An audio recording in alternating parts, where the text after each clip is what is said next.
We're live, I think. Hello, everyone. It's Tuesday night's main event. My name is Jeremy. I'm in Pensacola, Florida.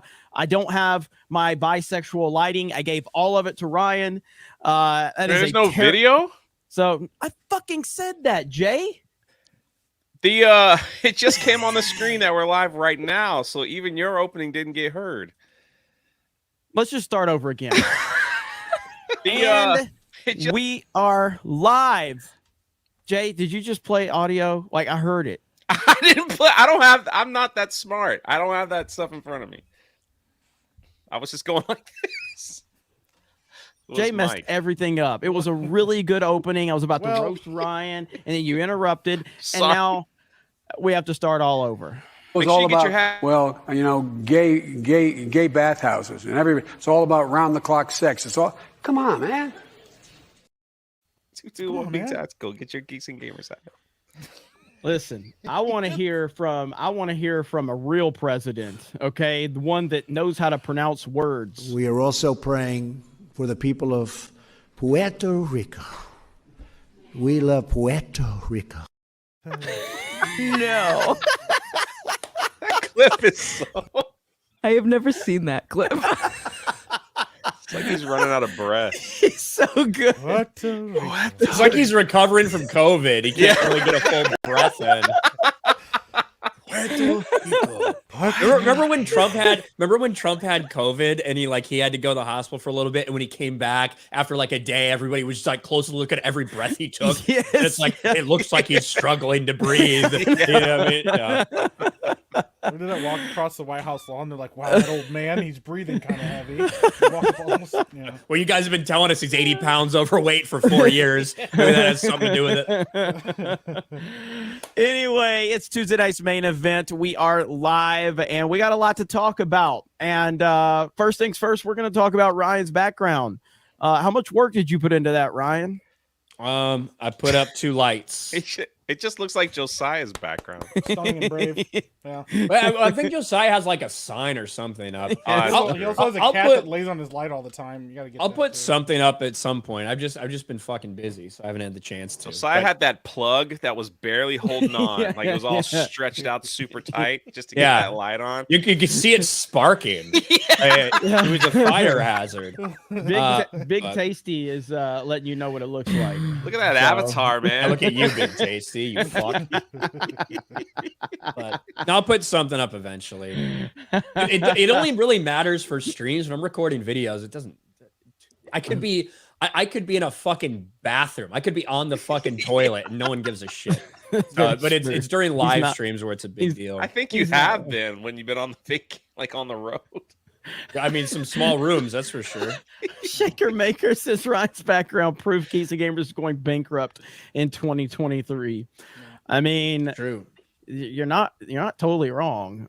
This whole Orlando move has been a very expensive project, but it'll be okay. We got to get rolling. So, meaning the Orlando situation. So probably everybody's sick right now.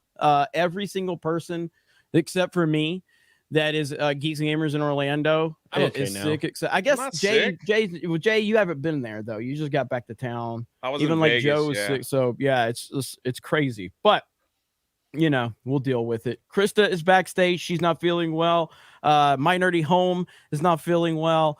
Ryan, I mean, he's never feeling well, but he's just always here. So I was working through when I felt like shit. The girls are like, I'm sick. Oh man. All right, what's up, Rippa? How are you, man?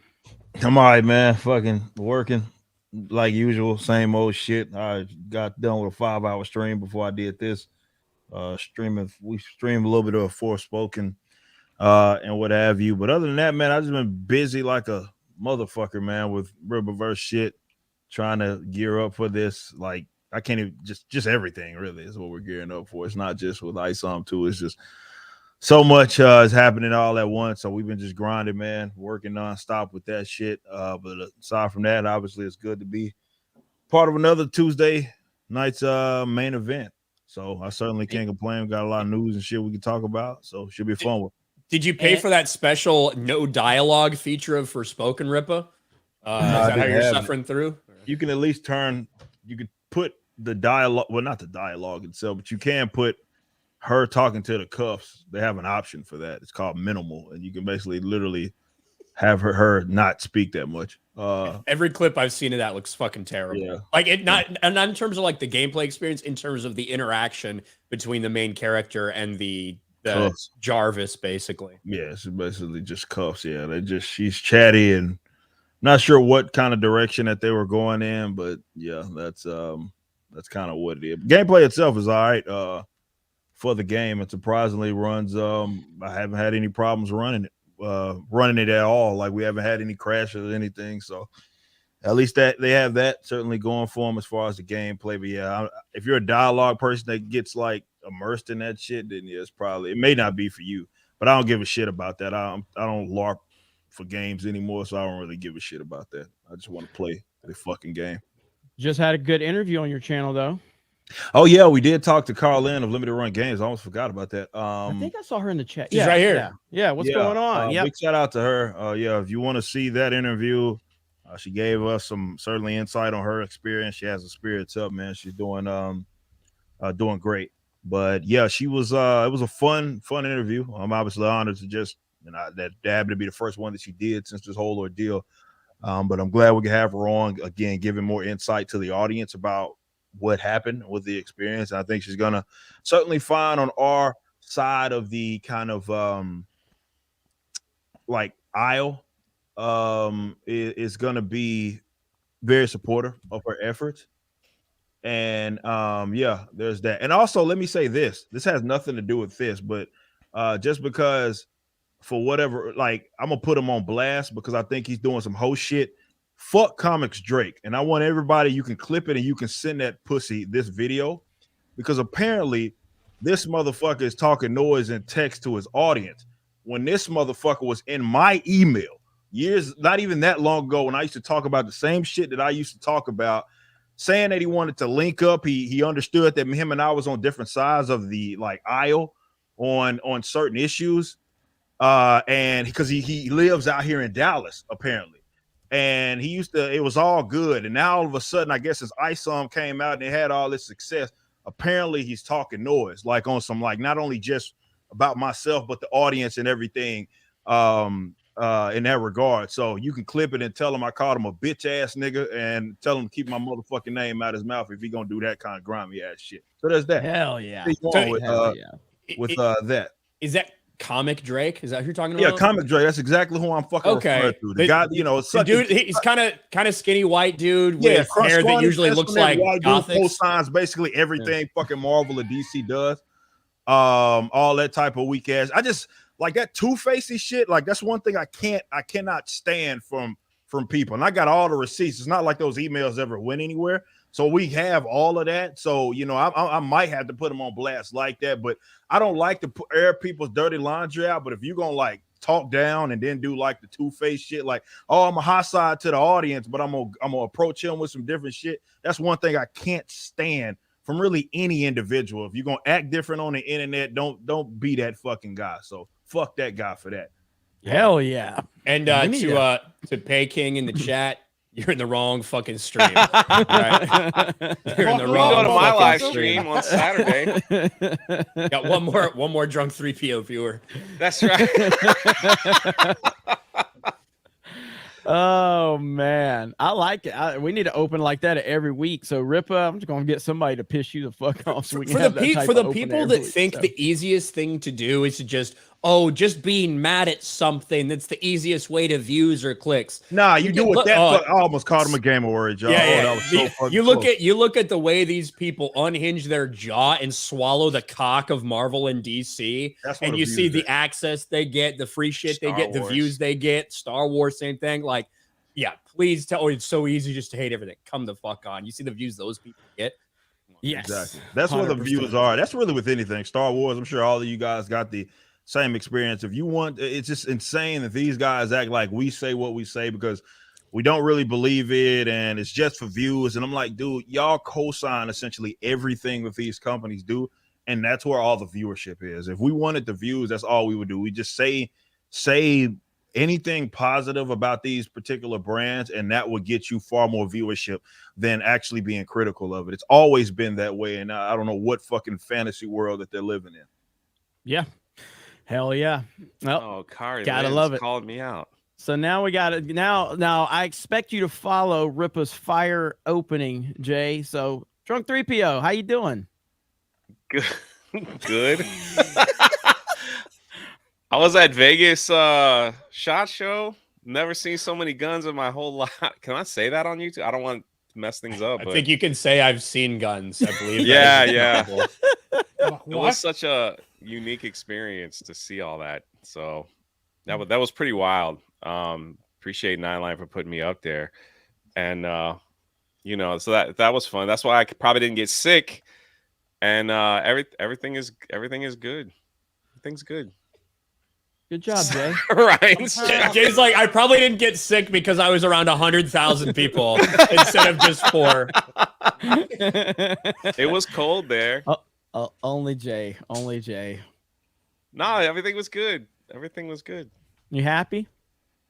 Yeah, man. I mean, it was like I'm kind of tired of traveling though. So it's like as soon as I got back from my folks on New Year's and I went to Mexico, I came back for a few days and was in Vegas for a week. And just hanging out with Suresh and all those people, it's just like I just sat in a room with people that were all like multi-millionaires running businesses, and listening to them talk to each other was like that was pretty wild. Pretty wild how they do business. Those two are like in that there was I think they said there was 78,000 people at this convention. And those two, they let me walk with them one of the days. Those two were the biggest stars because when they saw them walking, everybody like left their booth to get their attention. It's pretty wild. They wanted Suresh to sell their equipment. They wanted Tony to hold it. So it was like, you know, how much do I have to pay you? How much do I have to pay you? Here, put this on your website. It was like back and forth, and it was something to watch. It was something to watch. I've never seen anything quite like that. They literally just couldn't move because they were surrounded by people handing them business cards and like money and all. It was just wild. It was wild to see. Yeah, I mean, like, so, you know, Suresh, which we'll be doing our political show tomorrow with Suresh, me and Ryan, and you'll be seeing Tony. We'll get Tony on Tuesday night's main event at some point. You're going to see a lot of Suresh as we get, you know, more situated in Orlando. Those are great guys and exciting times. Well, I went live. I didn't know what you could hear from me when I clicked in last week with them. It was like, what, for 5 minutes? I don't know, you guys remember? And Ryan's muted. I can't hear him. We remember. Okay. So that was Top Golf, where 221B Tactical rented out Top Golf, like one whole section. It was wild. Damn. And so just to see how I just never seen anything like it. It's pretty cool. So they just had all these businessmen and people and all that stuff were there, and everyone was just trying to connect on how they can make each other more money. And then there was me. I'm just like, I don't know what to say. It was just like, I'm here. So like it was pretty cool. He's happy. He's happy. It was an experience. I kind of, you know, I wish you guys, I told you that, like, I wish you guys were there because it was a little overwhelming at some parts, but it was a cool experience to be a part of. So I appreciate them, you know, just really caring about the Geeks and Gamers community, and always wherever we went, it was always Geeks and Gamers this, and you know, they made a point in sharing this, like, that who we are and what we do, and it was really special with all these people trying to get their attention, and they were promoting us, so it was pretty awesome. Pretty awesome. Looking forward to having those guys around more often. So, and we got Epic Mike returning. Diversity quota was a little light last week, so we light skinned bro here. So we went heavy on it this week. Yeah, you got to shift the balance. You know, you even got Ripa calling people bitch ass niggas, which makes me hold on. Are you allowed to say that word? Yeah, I can say it half as many times as Ripa can. Okay. Yeah, so. I can usually get away with it. Yeah, It's like my the favorite Peter insult. Griffin. It's like the Peter Griffin security guard test when it comes to Mike. Can he say that? Oh man. And if I run on my quota, I'll get a call and I'll just go off camera for a little while. Yeah, it's just how that works. That's pretty good. That's very good. That's actually like one of my favorite insults, because when you throw that at certain people, they're like, I should be mad at you, but I don't know what to say right now. So I can't really. What are you gonna come back with that? I real quickly in the comments, I just wanted to shout out Arudai, because they're only 750 subscribers away from 10K. Let's go. Geeks and They've been Gamers killing Tabletop is crushing it, man. Yeah, it's awesome. It's a great time.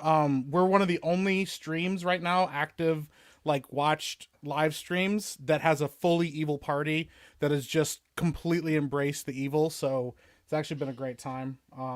Yeah, so that's tell them all about Geeks and Gamers Tabletop real quick. Give me a 30-second pitch. Yeah, so Geeks and Gamers Tabletop is primarily run by Arudai. He's the guy that does most of the live streaming. He runs 2 games on there, as well as running games behind the scenes for like private individuals. He does like paid GM games. He's actually really amazing at it. The guy's balancing and juggling so many different storylines. We started out with what was it? Geeks and Gamers parody stream where it was like memes and just silliness, and me and Ryan tried to kill each other, and Ryan did kill Disparu, and it was kind of a mess, and we kind of saw how that was going to go. And now we're doing a little bit more serious stream with Rhymes of the Frost Maiden. We got, me, Nick Ricada, Quarter Black Garrett, we got X-Ray Girl, we got Disparu on there as well. We've been having a great time with it. Yeah, we're super interactive. The chat's having a good time. And like I said, the party went full mask off. We're completely evil now, and we just murdered an entire town of people for no reason.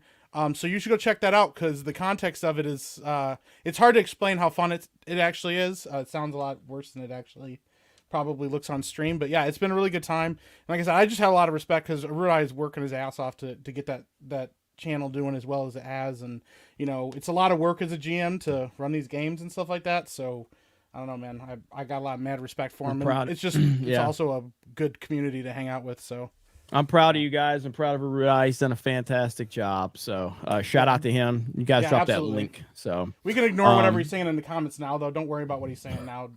None of that's important, So you can probably just kick him or something. Yeah. And we got Steph here, who's not going to say anything because she'll just cough. So yeah, just wave. And there you go. Hi, Steph.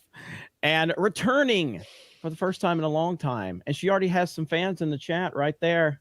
Been a fan of Gothix for years now, so it's cool seeing her. We have the one and only Gothix. How are you? Hello, I am good. Diversity hire number 3. It's so great to be here. Thank you for inviting me back again. Yeah, man. That's awesome though. Thank you so much. Yeah, this is cool. And I again, the interview Ripa did, you guys make sure you go check that out when you get some time.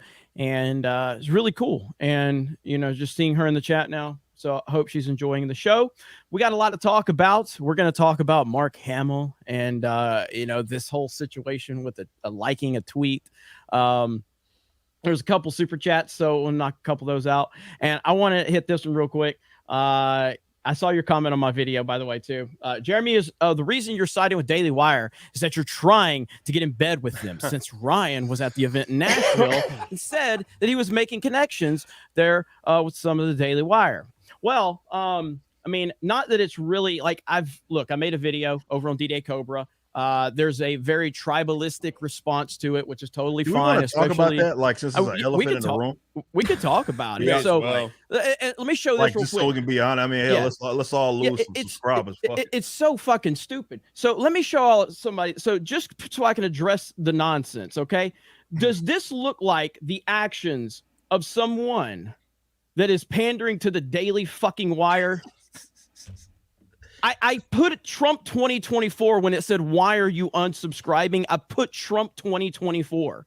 Okay. I've been subscribed to the Daily Wire as an annual member, all access, for the day that they brought Gina Carano on. Okay. So I canceled my subscription. It doesn't mean that I don't still have the take that I have, but that doesn't mean that I like what they're doing either. But it also doesn't mean I hate them. As I said, I respect Steven Crowder. I respect the Daily Wire. I have drastically different takes than both of them, but I have an opinion on this situation, and I shared it, and I've lost like 200 subs up to this point on D-Day Cobra after my video. Shit is so funny because I guess people need me to tell them exactly what they want me to say. You're not looking for my opinion, apparently. You're looking for your looking opinion. for your opinion. Yeah. And that's been the way a lot of this has been handled. And listen, when one thing gets out there and it gets the ball rolling, people are going to have takes on it immediately, one way or the other. Sometimes people are going to refuse to look at other things that come out. They're only going to look for things that support whatever they want to believe. And right now, I feel like there's a lot of that going on both sides of this situation, that people are only looking at what they think and justifying what they think. Mm-hmm. There's a decent amount of blame to go around, whether it's looking at way Daily Wire has its contract set up, the way that I think Steven Crowder's behaved in some of this, plenty of room to go around. However, I think that, like for me, I talked about a lot on Friday Night Tights. I don't know how much we want to get into it tonight. To me, what I want is like full transparency. That doesn't mean someone just saying something. That's not what transparency means. Transparency means actually showing. And, you know, at one point we saw little snippets of a contract or of a terms thing. Then we saw the whole term sheet, which was a little bit different. Then we saw little tiny snippets of a phone call. I want to see that entire phone call. I want to hear that phone call in its entirety. If you want to edit out family members' names, which both Jeremy Boring and Steven Crowder said that was the case, then I would love to hear that. Because I think we need the full context of that phone call. And I think that'll clear up a lot of what people feel about this situation. Yeah, absolutely. You know, I said in my video, I ended it where I said, I know this is a very divisive topic. I understand that I think I have the more unpopular opinion. And if you disagree with me, I fully respect where you're coming from. And that made people unsubscribe, apparently. That sounds like leftist tactics to me. I imagine most of the people unsubscribed heard the first thing that you said they didn't agree with and unsubscribe, probably. Yeah, and if that's the case, then like I don't want people to unsubscribe, but I'm not going to be beholden to your subscription to have the opinion you want in order to keep your subscription, because my audience doesn't deserve that. You can go back years ago. Remember when Jessie Milestone was part of Geeks and Gamers and she had her horrific fucking take on the abortion issue in Georgia? And I had people in like big time coming after me. You need to fire her, Jeremy. You fucking kidding me? Like Uche was part of this team. Okay, come on. Yeah. Like I don't control people's opinions, and I'm not going to let someone control mine. If you want to have an honest discussion, let's have it.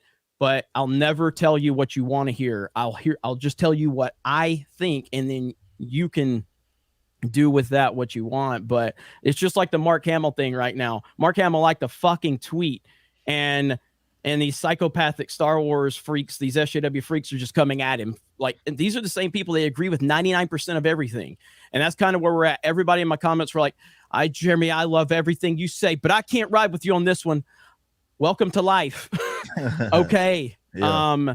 But I get it. It's a tough issue for a lot of people, and I totally respect that. I do, but I just cannot be controlled by opinions. And I'm not.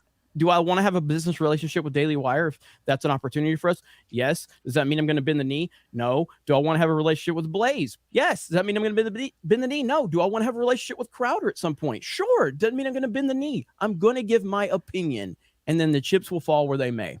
Yeah, that's how I've always been. I think that so many people get caught up in the whole like the ulterior motives part of it. So everybody thinks that there has to be which is hilarious that we're talking about this whole given situation, when to me it becomes apparently obvious that parties are certainly gaming when it comes to what the fuck's going on with this whole given situation. So when you have, like, I remember when I would even stream on this issue, and I would say, like, I'd have one different like kind of a position. It's like, oh, he's like sack riding, which they wouldn't use that terminology, but he's like, you know, kissing a Daily Wire's ass or something like that. And I'm like, for speaking like factual statements, and that's the whole thing. I think the perspective, how the industry works, a lot of that just has a lot of people confused on what actually transpired with this whole given situation. And I think that's the fundamental problem here. And I think people take advantage of people's ignorance on a given topic, right? And that's why the spin is the way that it is. It was like the whole term sheet issue, like if you talk to your regular person, they have no fucking clue of what that is. They don't know what that is. They don't know what it entails. They have no idea what it is.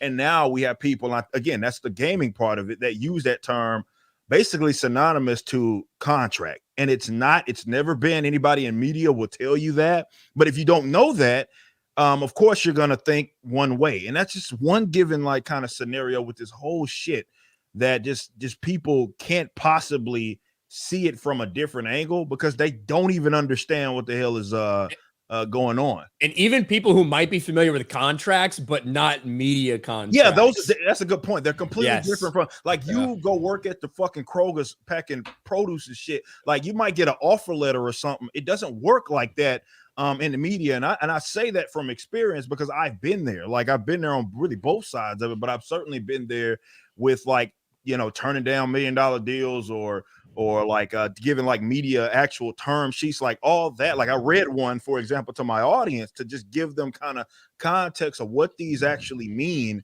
They're not synonymous to contract. They've never been treated like that, and they shouldn't be treated like that. But like that fundamental thing can just send someone believing, like, let's say, someone's side of the story, and it's completely inaccurate in terms of their position because they don't know better. And that's where I think, like, the transparency, to your point, Ryan, is so valuable, because then you can give the audience insights on what actually is taking place. But, you know, you can't expect them to certainly know what the hell is going on in like this industry when it comes to terms and all that type of stuff and what they mean and what they entail if you've never experienced it and you don't know what it actually it is, because nobody's ever explained it to you.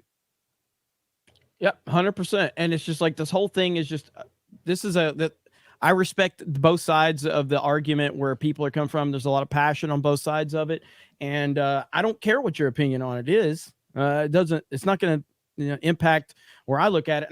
And so many people are like, you should watch Ricada and Barnes, Jeremy. I've heard that. I did.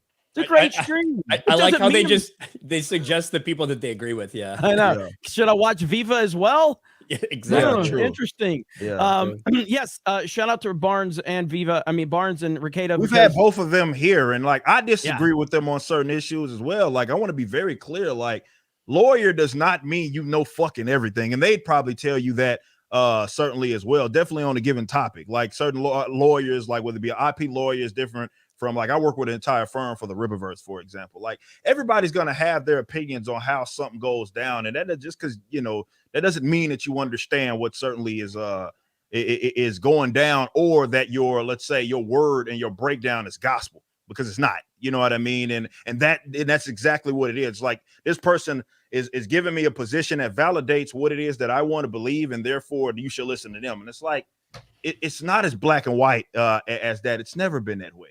The thing I think that pisses me off the most about this entire thing, one, that we're wasting so much time on in general, because there's much bigger dragons to slay than this bullshit. But two, it's when people are very willing to accept that someone is lying and they have an ulterior motive in what's other than what's being presented. But on the other side, well, no, of course not. This person only has the best interest in mind, or this corporation only has the best interest in mind. They're the only ones that could have an ulterior motive. They're the only ones that might be misrepresenting anything. I think that's absolute fucking bullshit.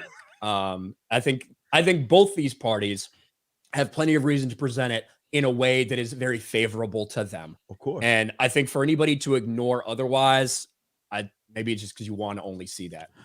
Well, the assumption that, like, so my first comments on this topic, so were me commenting on Jeremy Boring's tweet, I think, well, outside of Tuesday's main event. This is the first thing I said. Does this sound, now this is the CEO of Daily Wire. Does this sound like a guy who's trying to pander to the Daily Wire? I said, millionaires fighting over millions of dollars. Sounds like Hollywood. Yeah, I'm sure Jeremy loved to hear that. I've also ratioed him recently on Twitter before. And I mean, so I don't care about the Daily Wire. Like I said, I like them. I like a lot of what they've done, but I've decided to not support them financially. Does that mean we won't get invited to anything? I don't know. Don't care. We were never invited to the Daily Wire because of nice things I said. They invited us and gave us press passes after I roasted Ben Shapiro on D-Day Cobra. I have a full video where I roasted the hell out of them. I don't think they even know about these takes. I don't think they care. I think the reason we were there is because of Gina Carano. Well, you know what I mean? no. So we got the invite separate, completely separate from Gina. Gina was brought us out, but their PR team reached out to us separately without even her knowledge of anything. So, yeah. So, and then Jay's the reason. Give Jay credit. Come on, it's the only thing he's ever done in his career. Carano. Yeah, I know. Jay's only done one thing in his life. Give him credit for it. Okay, that's right. But ultimately, the Crowder thing, the Daily Wire thing, it is what it is. And ultimately, I've said what I said. Hopefully, there are not going to be any more talks about it, but I doubt that's the case. I'm sure Daily Wire is going to come out with a response, and we'll go from there. But we have more important things to talk about, like Mark Hamill getting roasted for being transphobic, and that's why Gothix is here, because she's like, no, he's not taking my title, because she has the titles, according to Twitter.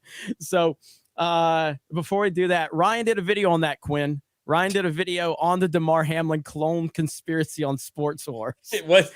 It's a crazy story. It's crazy. It's so dumb. Have you seen this, Rippa? This whole Damar Hamlin clone story? Not the story itself. I really just, only thing I've seen is like weird kind of videos, and I was about So it. my take on the Daily Wire. Crowder. You could have jumped in when the topic We're going was backwards. going on. He waited until we changed. I was subject. letting y'all talk. Well, He's gonna do his introduction. Nah, it's okay. Go. I don't have an opinion. I don't like. I think they're both dumb. I think it's millionaires fighting over money, and I think it's dumb. It's not about the money. I just don't care about that stuff. People are like, Jay will take Daily Wire side because of Gina. When I found out I got to watch the movie without being a subscriber to Daily, I didn't even bother with that crap. So it's like I don't. I think it's petty, man. I think it's petty on both sides. That's just me. I personally watch a lot more Steven Crowder than I do of anybody else in the Daily Wire, just because that's a little bit more like my speed and my energy. I think you guys know I'm not some fucking buttoned up guy, right? Crowder isn't either, which is why it's a weird fit even to begin with for Crowder to be soliciting offers from them.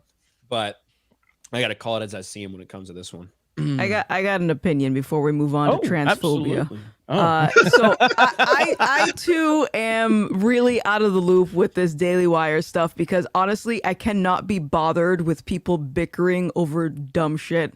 Like the way that I see it, it's like, and I'm open to hear your opinion on this, but like if you got two platforms that are seemingly looking at the same goal, building an alternative economy, culture war, whatever you want to call it, I find that it just dilutes the conversation and like takes away from like what the overall goal is. Like obviously you're gonna have people that want to, you know, try to swindle, take more money, whatever, but I think the public drama just it just a bad look. Like it's always like when someone tries to start shit with me online, I don't talk to them because I'm like, what are you doing? Like if we're on the same side, then what is this?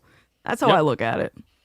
Yeah, that's the most disappointing thing about the whole situation. You know, the people that should be focused on are just sitting back laughing, watching this all play out. And you know, like Tim Pool, even towards the end of the show last night, Tim was basically like, yeah, when me and the Daily Wire had our, you know, discussions, I looked at it, didn't really work for me. I, you know, respectfully walked away. They told me good luck. I told them good luck, and maybe we can do some stuff in the future. And I was like, damn, that's how it's done. You know what I mean? Like, that doesn't work for me. Doesn't work for me. But doesn't that destroy Crowder's narrative that the Daily Wire is controlling everything in the space? Well, they didn't control Tim Pool. Yeah. Tim Pool said they made me an offer. I didn't like it. I walked away, and I'm continuing to do my thing. And we still have a cordial relationship. They still do their things together too. So, you know what I mean? You know what I mean? And so I thought that was like, man, and I was like, that's how you do it right there, you know? So anyway, whatever. I think Crowder's too big. If he has 350,000 Mug Club members ready to go at a drop of a hat, he's too big to like go to any one of these places. He should absolutely fucking stay independent. I can't wait to see what he's going to do. Yeah. I mean, somebody asked me, they're like, Jay, what if you did that with like Geeks and Gamers? And I'm like, all right, I'll share some of Jeremy's voicemail calls. Hey, what are you doing? Hey, call me back. Hey, are you around? Hey, are you gonna call me? Jay, can you call me right now? And I'm like, hey, you good, Jeremy?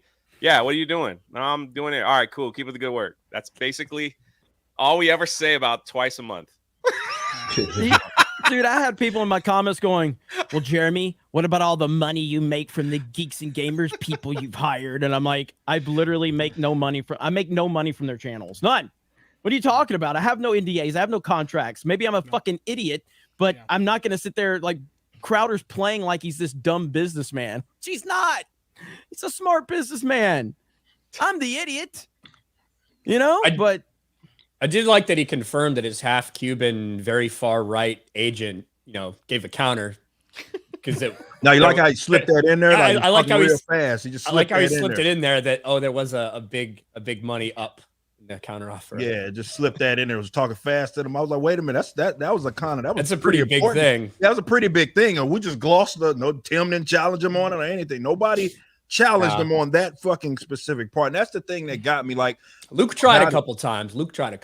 Yeah, but this is the thing. Like, and I agree with Gothix on the whole. Like, well, definitely, if we're gonna agree with 99% on these issues, like it's kind of silly. It's counterproductive. It's counterintuitive. It's like we should not be like engaging certainly in these public issues. Well, that to me, that fault lies on one party. If I'm going to be consistent on an issue, because he initiated, that's Steven Crowder. So if you are one of those like, oh man, this is a spectacle, I don't like this. Well, it was him that initiated the shit by going public with a term sheet about and tried to take this angle with the whole big con. So I agree. Like I think it's silly that that's happening. Like definitely for people that agree so much, but obviously his angle is that he wants to fight he's doing it for the little guy, right? That's the whole thing here. It's like we're doing it for the up and comers because we don't want people to be getting in these agreements that are negative and yada yada. Even though he didn't name them, you know what I mean? And that was kind of the weird part for me as well. Like, I'm gonna be consistent on the issue. I'd have a problem with it if someone else did that. Like, oh, I'm not gonna name names, but shit, go subscribe to me in my email list because we're fighting against the machine. But I ain't gonna tell you who the fuck I'm talking about. That's why I said on my channel, I was like, that's kind of hoe shit. You know what I mean? Because I say that's some hoe shit for anybody else. I got to be kind of consistent on that issue. Like, if you're going to try to make a big spectacle and y'all ain't name dropping, this shit's not useful. But Daily Wire came out and outed them fucking selves, and now we have this whole kind of ordeal. But I think there's both parties are trying to game it, and that's smart, I guess, from a business perspective. But yeah, as far as the enemies that of our ideological enemies and how they kind of look at this shit, yeah, they're gonna. It's like it's a spectacle, and you hate to see some shit like that happen. But no party is, let's say, innocent in that. And I just look at it like, remember, guys, this all started from a motherfucking term sheet, not a contract, a term sheet, and now we got people beefing within like this sector of the internet. So you can take that in whatever way that you may.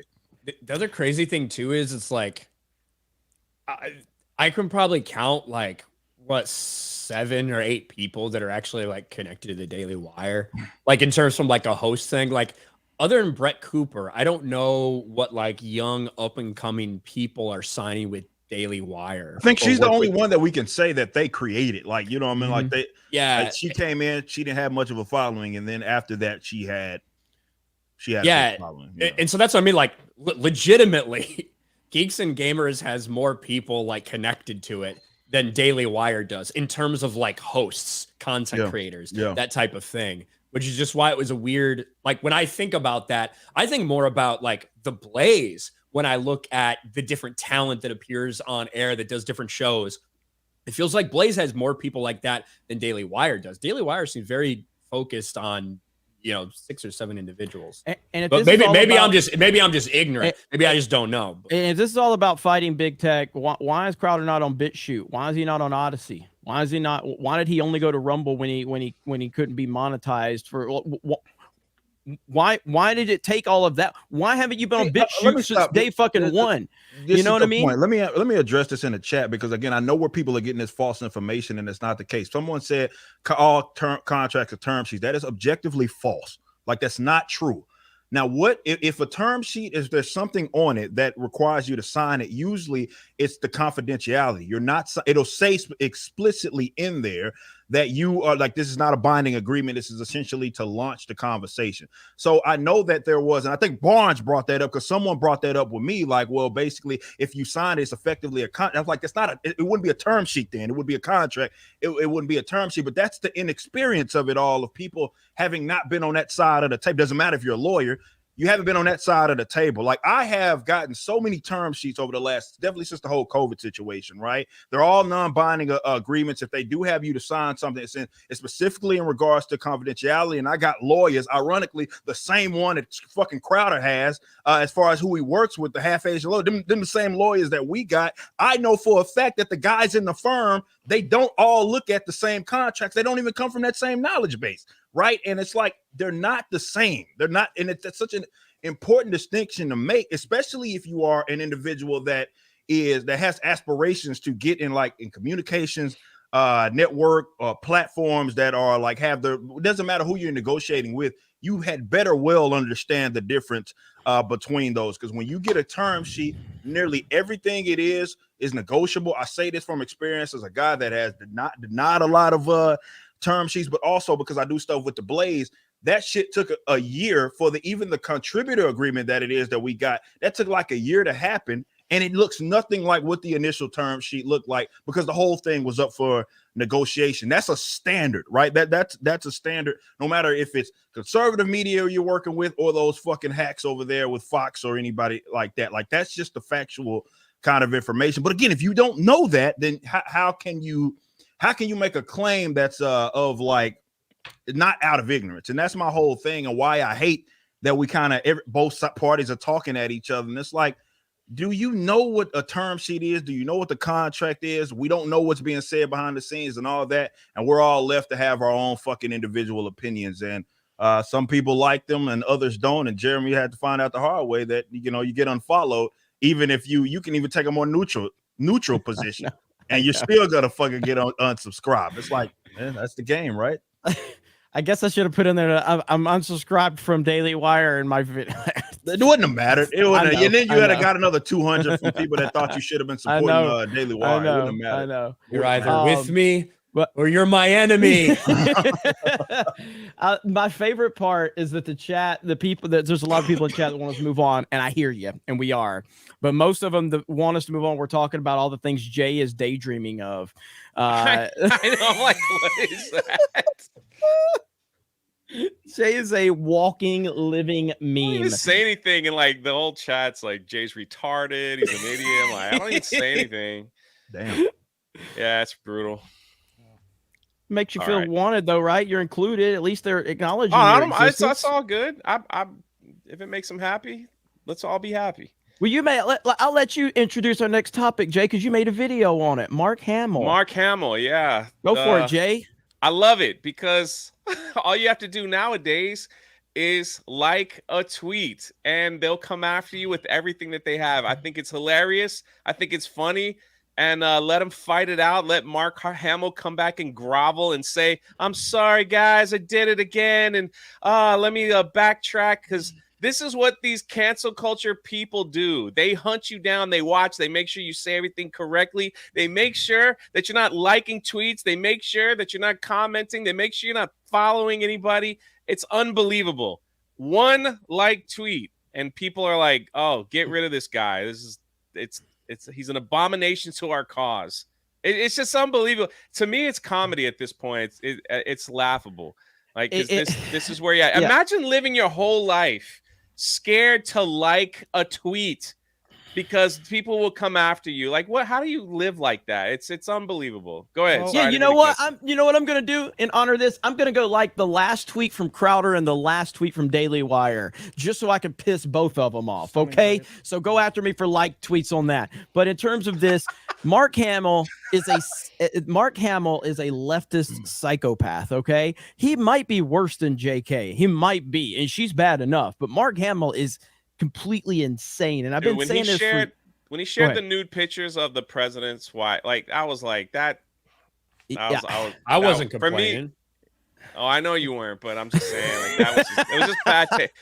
It was poor. It was horrible. Like, you shouldn't have done that, in my opinion. Well, it's just so. All right, Gothix, you're an expert on this topic because you get called the names that Mark Hamill's being called right now. What are your thoughts on all of this craziness? He's an idiot. You never apologize to the mob because they will own you. Like this is, first of all, it seems like a half-assed apology anyway, because there's no such thing as gender identity, and you can tell that he's trying to stay on that middle ground there where he's not ostracizing half of his audience, and it's not going to work. And I think that eventually this is going to bite him in the ass. Anyone that's taking these positions and claiming transphobia or what have you, eventually they're gonna eat their words, I think. And I value entertainers more when they stand for truth instead of this nonsense. And then obviously, liking something doesn't mean you're totally on board with everything. Sure, okay, whatever. But I also think on the other side of it, it's ridiculous that people think, okay, well, now you're the enemy because you're liking something. And I used to be the same way. Like 2 years ago, I blocked a bunch of people on Twitter because they were liking people just talking smack about me on social media. So I was like, oh, okay, these people don't like me. Okay, fine. But it's not that serious. And I think a lot of people are just bored. So overall, just stupid. It's a stupid situation. It really is. And it's so funny because now he is backtracking. And now, again, it's not a full-fledged apology, but for this whole ignorance is no excuse. It's so pathetic. Ryan, what do you think? I mean, this is exactly what we're talking about. Mark Hamill is a guy who does all the right things, says all the right things, votes for the right people, calls out the right people, whines about Trump like he's supposed to, posts Black Lives Matter, posts all this bullshit, like rainbow flag, like whatever. That's who Mark Hamill is.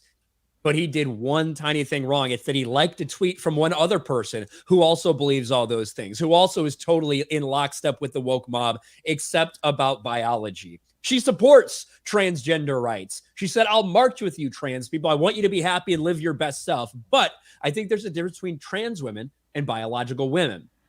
That is just too much. So then I don't understand if you scroll down just a little bit, Jeremy. India Willoughby, if they're calling what J.K. Rowling said transphobic, citation needed, isn't there some sort of sexist attack from India Willoughby saying I'm more of a woman than J.K. Rowling, this biological woman, is? I feel like if it was 10 years ago, we might say something like that's sexist to attack a woman because of her femininity or whatever. But now it's shifted a little bit. Now India Willoughby is part of the most protected class there is, fucking trans people. So then J.K. Rowling simply saying citation needed, that's a transphobic attack. And Mark Hamill liked it. That's all it takes for these fucking freaks. Well, that goes to show you is that these people are never going to be satisfied. And this is why you cannot just live your life to appease other people and stop caving into this idea of like hate speech, because where do you draw the line at hate speech? Now, if I say I'm a real woman, that's hateful. Like, that's ridiculous. Yeah. Well, I think we're also missing something. You guys keep saying this is his first time. He liked to tweet back in 2019 as well. That's right. And so that's the problem. It's a pattern of behavior, okay? He liked 2 of her tweets. That's enough to say, you know what? Obviously, he's a transphobe. He agrees with everything that she says. And the fact is, his apology that he made last time obviously was a lie, okay? This man should be strung up by his bootstraps because he's obviously a complete turf. He hates all trans people. He's out here in the streets calling for him, just like JK. She's out in the streets gunning for him. They said it. She's evil. She's a terrible person. So I think that, I think the mob is correct on this one. It's such a ridiculous, like, it's funny because I have no respect for either one of these individuals. And I know that J.K. Rowling, like, I guess, or Rowling, or however the fuck you say her name, like, I know she doesn't matter. Whenever she gets to be the target of the left loonies, a lot of the conservatives will be like all jumping on her bandwagon suddenly. And I'm like, you guys have no idea who you're celebrating, because she is a psychopath and she hates your guts passionately. But with Mark Hamill, I mean, would anybody argue that Mark Hamill is like, would you say he's substantially worse than her, even though they're both horrible idiots, but Mark Hamill's bad. Yeah, And he's she doesn't. He spends way more of his time talking about straight like every single political issue, whereas she's pretty focused on like real women's rights, biological women's rights. That seems to be like the only time she really talks too much about this stuff. It seems to be focused on where fucking Mark Hamill will do whatever. He'll tweet about whatever. Fucking Trump fucking has skid marks in his underwear. Fucking Mark Hamill will talk about it for a month. You know what I mean? Gothix is wondering what's up with that one. So, I mean, yeah. So it was on the Daily Mail. Okay, there you go. I would have went and saw that article, but there's too many pop-ups on that damn site. So holy shit, that site's got a lot of pop-ups. Well, luckily with my Meta PC, I'm perfectly capable of handling all the pop-up ads from the Daily Mail and other websites. There we go. What's that code? Code RK Outpost. There we go. There we go. Someone asked a question, and I'm trying to find it right now in the chat. Where did it go? And Shapiro told me I need to get my ad reads in. Yeah, I heard that. I can't find it. Damn it. Oh well, somebody said is Ryan wearing makeup, and I was gonna say no, that's just his background. It's really interesting. What's the chat? I have rosy cheeks. I don't know. Chat, what do you think about Ryan's background? I'm curious. What does everybody think about Ryan's background? And the reason I'm enjoying this is because I got roasted when I changed my background a couple years ago. And I'm enjoying the fact that Ryan's catching so much hell for his, and it's really not good. What do you think about it, Gothix? I hate it. But you know why? It's because your videos, your delivery is so aggressive, and it's messing with my brain. Yeah, I actually did. I did a little bit to help the background because yesterday when I did my stream, there's a big like smudge. Yeah. From where there was a picture hanging right here. So there's a big smudge. So I took a magic eraser and got rid of the smudge. So that's gone now. People are done like wiping their fucking screens because they think there's something wrong with their fucking camera. But, yeah, I mean, I'll get it handled eventually. I'm just in no rush. But now the Gothix thinks it's too gay for me. Maybe it'll change. Hey, I didn't say that, but listen, that's what you said. It's messing with. It doesn't go with your aggressive tone. Yeah, it is. I mean, because you just start those videos out. And it doesn't matter if you're giving good news, bad news. You're always angry, no matter what the news is. I can't remember the last time. Let's see what you say. Ryan's video was the first one I shared with my family when everything went down. That's awesome. Hell yeah. Apologies if your family doesn't like swear words. But yeah. But no, and that was that. I'm glad that you went on with Rip and talked about all that. I'm glad her story's getting out there. Hell yeah. Fucking bullshit. It's crazy, man. And it's another it ties back to this entire thing. Social media and following and all of that. What she wrote in, what was it, like 2016 or something, it's not in any way, shape, or form transphobic at all. Yeah. Like, there's no way that any sane person looking at that could deem that as transphobic commentary. But in the world we live in now, when the activists are in charge, and when so many people, the real problem is that people in charge and in power at these companies are either completely indoctrinated or they're so scared of the woke mob that they feel the need to take this action. When in reality, if Limited Run Games, if everybody had just stood by her, not even have to like take a stance of support, just ignored that noise, so many people would have stood behind them instead of where they're at right now. Yep.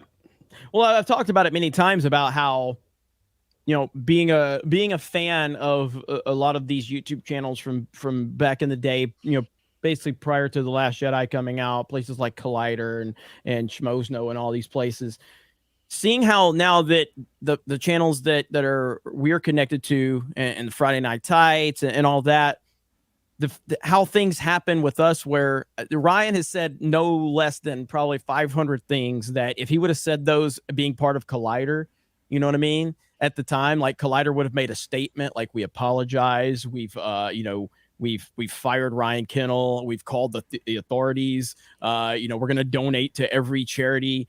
And it's like, the way we handle it is like, yeah, we really liked what Ryan had to say. It was funny, you know, like, it's you just don't give the mob any ammunition. That's all you can never. Now, if you genuinely think you're, if you're sympathetic or you apologize for something because you believe it, that's fine. There's nothing wrong with apologizing if you truly believe it, but never apologize because other people have decided to be fake offended. Man, over fuck something. these motherfuckers, Yeah, man. Never, ever, Like, ever. And by the way, I did go like Steven Crowder's most recent tweet and the Daily Wire's most recent tweet. You're a Steven now, Crowder stunning. shield. Yeah, so I'm a Steven Crowder And a shield Daily now, Wire so, shield. Yeah. So there Wait, you which go. one did you like first? Crowder. I liked Crowder's first. So So Daily Wire, when people go to your likes, what they'll see most recently is Daily Wire.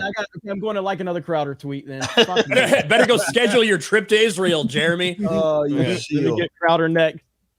So I was say, Ripper, you was about to say something though. Go ahead. Oh, I was just saying, fuck these fucking people. That was it. It wasn't no, but seriously, like in order to get on the other side of this goofiness, it's like these people have to be. I think even being ignored is not enough. I think they should be mocked, shamed, and made fun of. I think that's what it should be turned on them. These people have ruined folks' lives or attempt to ruin their lives and their livelihood over just nothing. Now, as far as Mark Hamill and J.K. Rowling, like they could fight to the death for all I care. I did a video today. I was like, let them fight. You know what I mean? Like as far as the weirdos eating them, like they can do all that all day long. In fact, I think all too often conservatives are so quick to like trying to herald one as like a hero or something of that nature, even though they hate their stinking guts, getting in the way. I say, if anything, if you're not egging it on, just let them fight. So let those weirdos go get at Mark Hamill. I know he gave some sort of apology or something weird like that. Let them do all of that. But as far as everybody that's like in various industries where they kind of risk cancellation and stuff, like unfortunately this stuff doesn't end until like on a serious note, people ignore these fools and or make fun of them and laugh them out to the point to where it's like not in style because they've been given unfortunate power. And limited run games, I'd imagine they're suffering economically right now. I like to think, there's a reason that even with their interaction on Twitter, like they closed down their comment section and stuff like that because people was like, all right, that's just not cool, and we don't want to be supporting companies that do that. And I think that's the importance of the parallel economy as well, that we were kind of talking about with the first segment. With the whole Crowder situation, like this is where I think the effort should be more useful there, and people finding what ways works for them, and being able to kind of make these havens for people that are kind of alternative in terms of their thought and are able to be themselves and be open and not have to fear losing their jobs or their livelihood simply because they have a difference in opinion on something like gender or something else. You know what I mean? And it's a silly thing, but that's where we're at. Yeah, it's wild. I gotta highlight this first. B. Cars says Ryan seems stronger when his background was white. There was something powerful about it, wasn't there? Go ahead, Jay. Disagree. I think or Mike. No, Somebody was gonna say something. You guys look the same.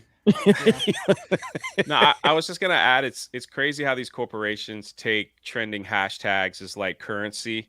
And they just feed into it. Just, on Sunday they closed down the ride Splash Mountain because 2 years ago, someone went on Twitter and started a hashtag that it's a racist ride at Disney. And so it trended over and over. And then so Disney came out and they're like, yeah, you know what? You're probably right. So we're going to close it down and change the ride and over Twitter hashtags. So it's like it's their currency. So they close it down, and then these people spend it to create a brand new narrative that if you like riding this water ride, you're a bad person, or you like Donald Trump, or I was showing Jeremy this earlier. This is the kind of stuff that these people are.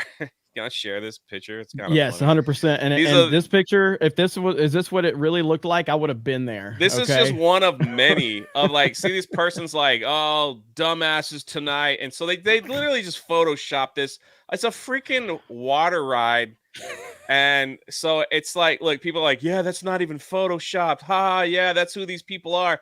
This is just where we're at, man. It's just like they build this narrative, and this is just one of many. That's floating around. They're like, if you go ride this ride tonight on its last night, then you're probably a racist. We're gonna watch. We're gonna check you out. We're gonna make sure who's who. I mean, like it goes on. Like, look, just to prove a point. Here's another Like, I'll share another I one. just imagine like a black family coming out of there. And It's like, just, racist. Like, oh, there was plenty of black people there. I mean, it was just, so it's like, yeah. You look like bigger racists, and they just Photoshop this stuff in here. It's like, it's so dumb. And somebody needs to just put pictures of me in these, honestly. But like, but this is the thing. That's how dumb we've become. It's because of yes. social media hashtags, and then these companies look at it and they're like, "Oh, they're not gonna ride this ride anymore because they think it's bad." It's like this is it, and so now this all leads back. This all leads back to the reason that I started being who I am on the internet, because I was a Trump supporter, but I didn't publicly talk about it. Didn't talk about politics at all.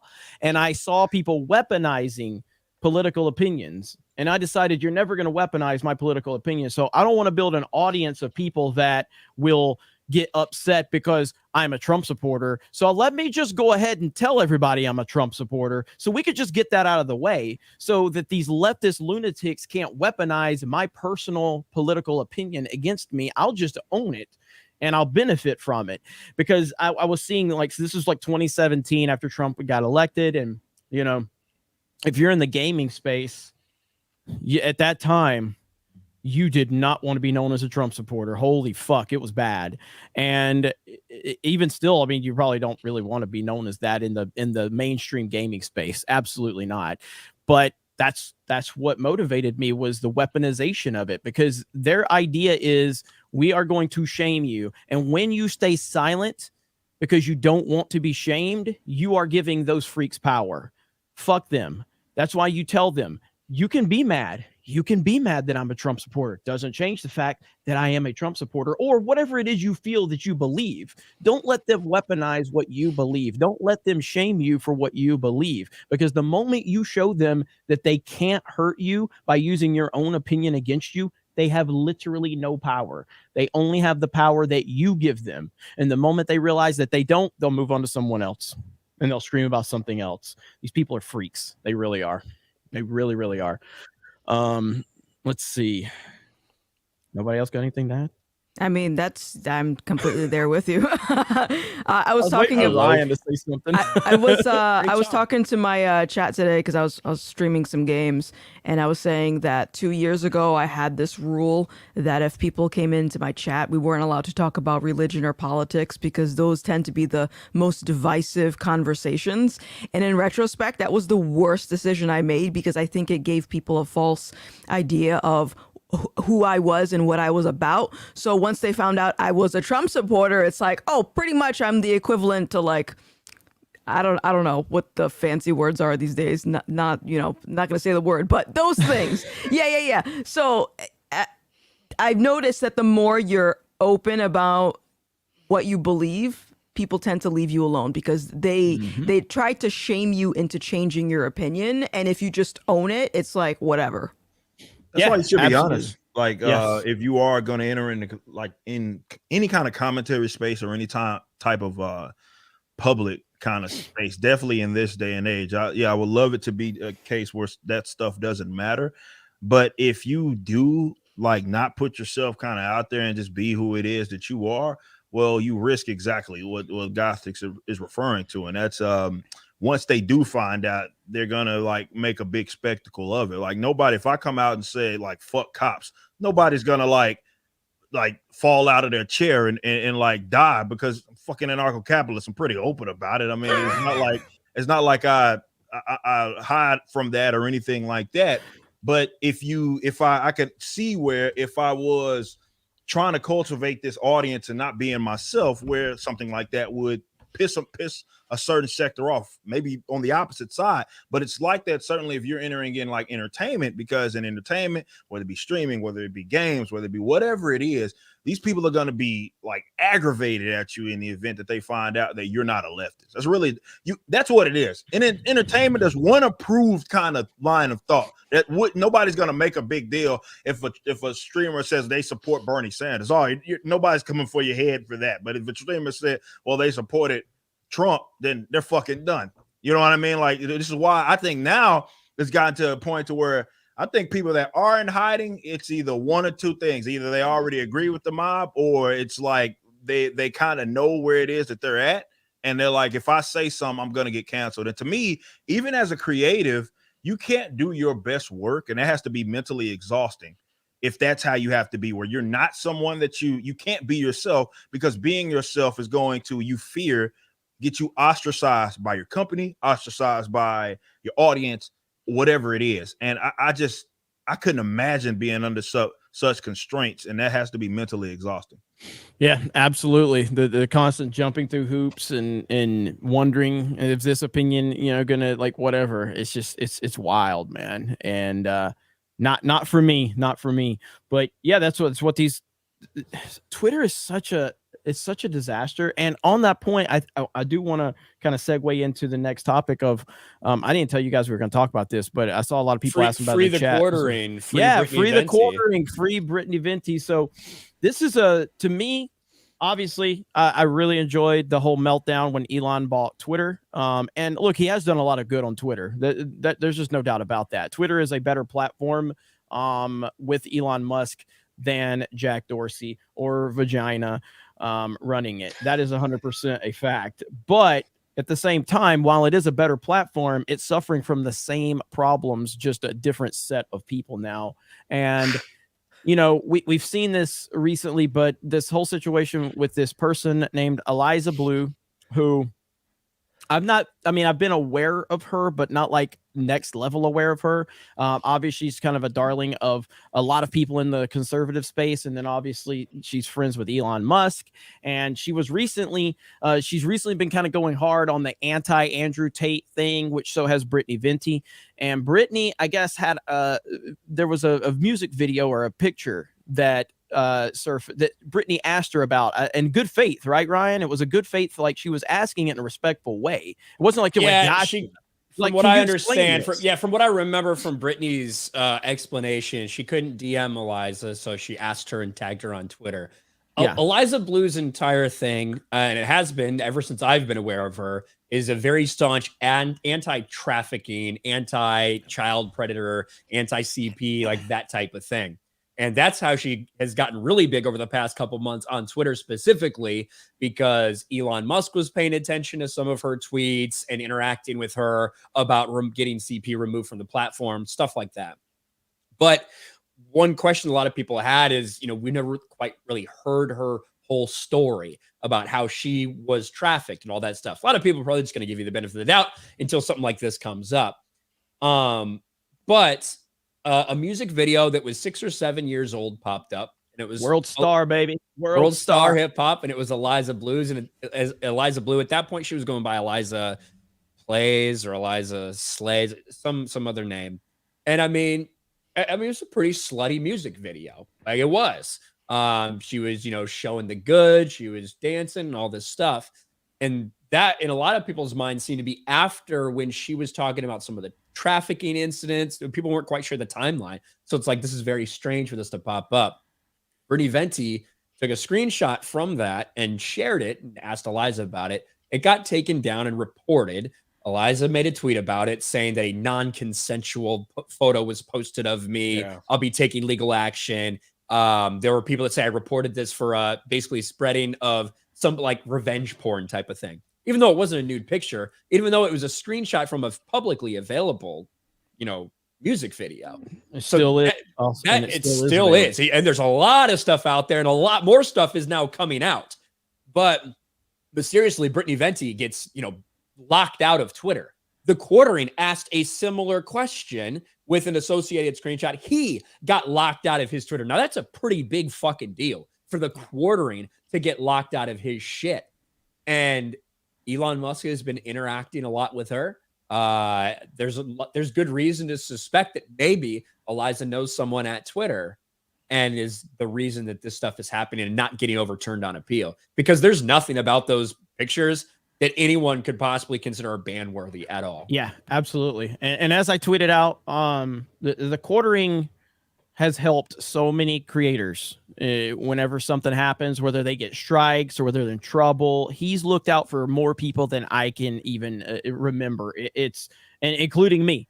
He's had my back many times, always there when I needed something. If I call him up, if I got questions, if I need advice on something, Jeremy has always been a stand-up guy. He's always looked out for me and so many other people. So right now, I think there's a lot of people that aren't really talking about this, and it's kind of interesting because I feel like if Eliza Blue was a leftist, there was a lot of people making videos on this topic. So, or if Eliza Blue was a man, just let's get that straight. Or if Eliza Blue was a man. Yeah, that's true. That's very important. Yeah, Jack Murphy, anybody?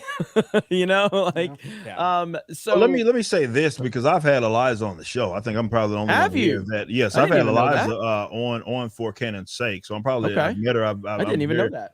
No, I know her and whatnot. This is the thing that I think is going to determine kind of what falls out of this is that in terms of whatever Eliza's timeline is, I think that was what she is presenting it as, but she has to come public and kind of just make sure she clears the air on it, because the argument probably is, I saw, what is that, Martino whatever was talking about this as well, basically saying was talking about like the non-consensual aspect being basically that you were either coerced into making this photo or making this video. In her case, that's a completely different animal. But like, so that's the part where why if it's public, it doesn't really matter if the argument is that, well, she was trafficked into doing it. And I don't know, you know what I mean? I have fucking no idea if that was certainly the case. That's a legitimate thing, right? Because that's why similar to what we're talking about, right? With all these other things, you know, sex trafficking doesn't just mean you're shipping people in fucking containers. And we talked about that on the show, yes, right? Exactly. Yeah, we talked specifically about that. It doesn't mean guy or girl in boxcar traveling across the board. That's not necessarily what it means. So that's why she's gonna have to come out and like make it clear what it is that whole ordeal certainly is, if it was done under coercion, or if she was like, it was just a stupid fucking mistake. And I think either one of those she'd be fine with. It's not a wrong answer. Yeah, that's what I'm saying. Neither one of those are wrong answers. If she's like, well, I was just fucking retarded and I shouldn't have been doing, like, all right, cool. People, I used to gangbang. So it ain't fucking like nothing for someone to change out of doing some shit that may be antithetical to what it is they're doing. But you can't just like ignore it like out of existence. You can't. There's so many ways like that this could actually be explained.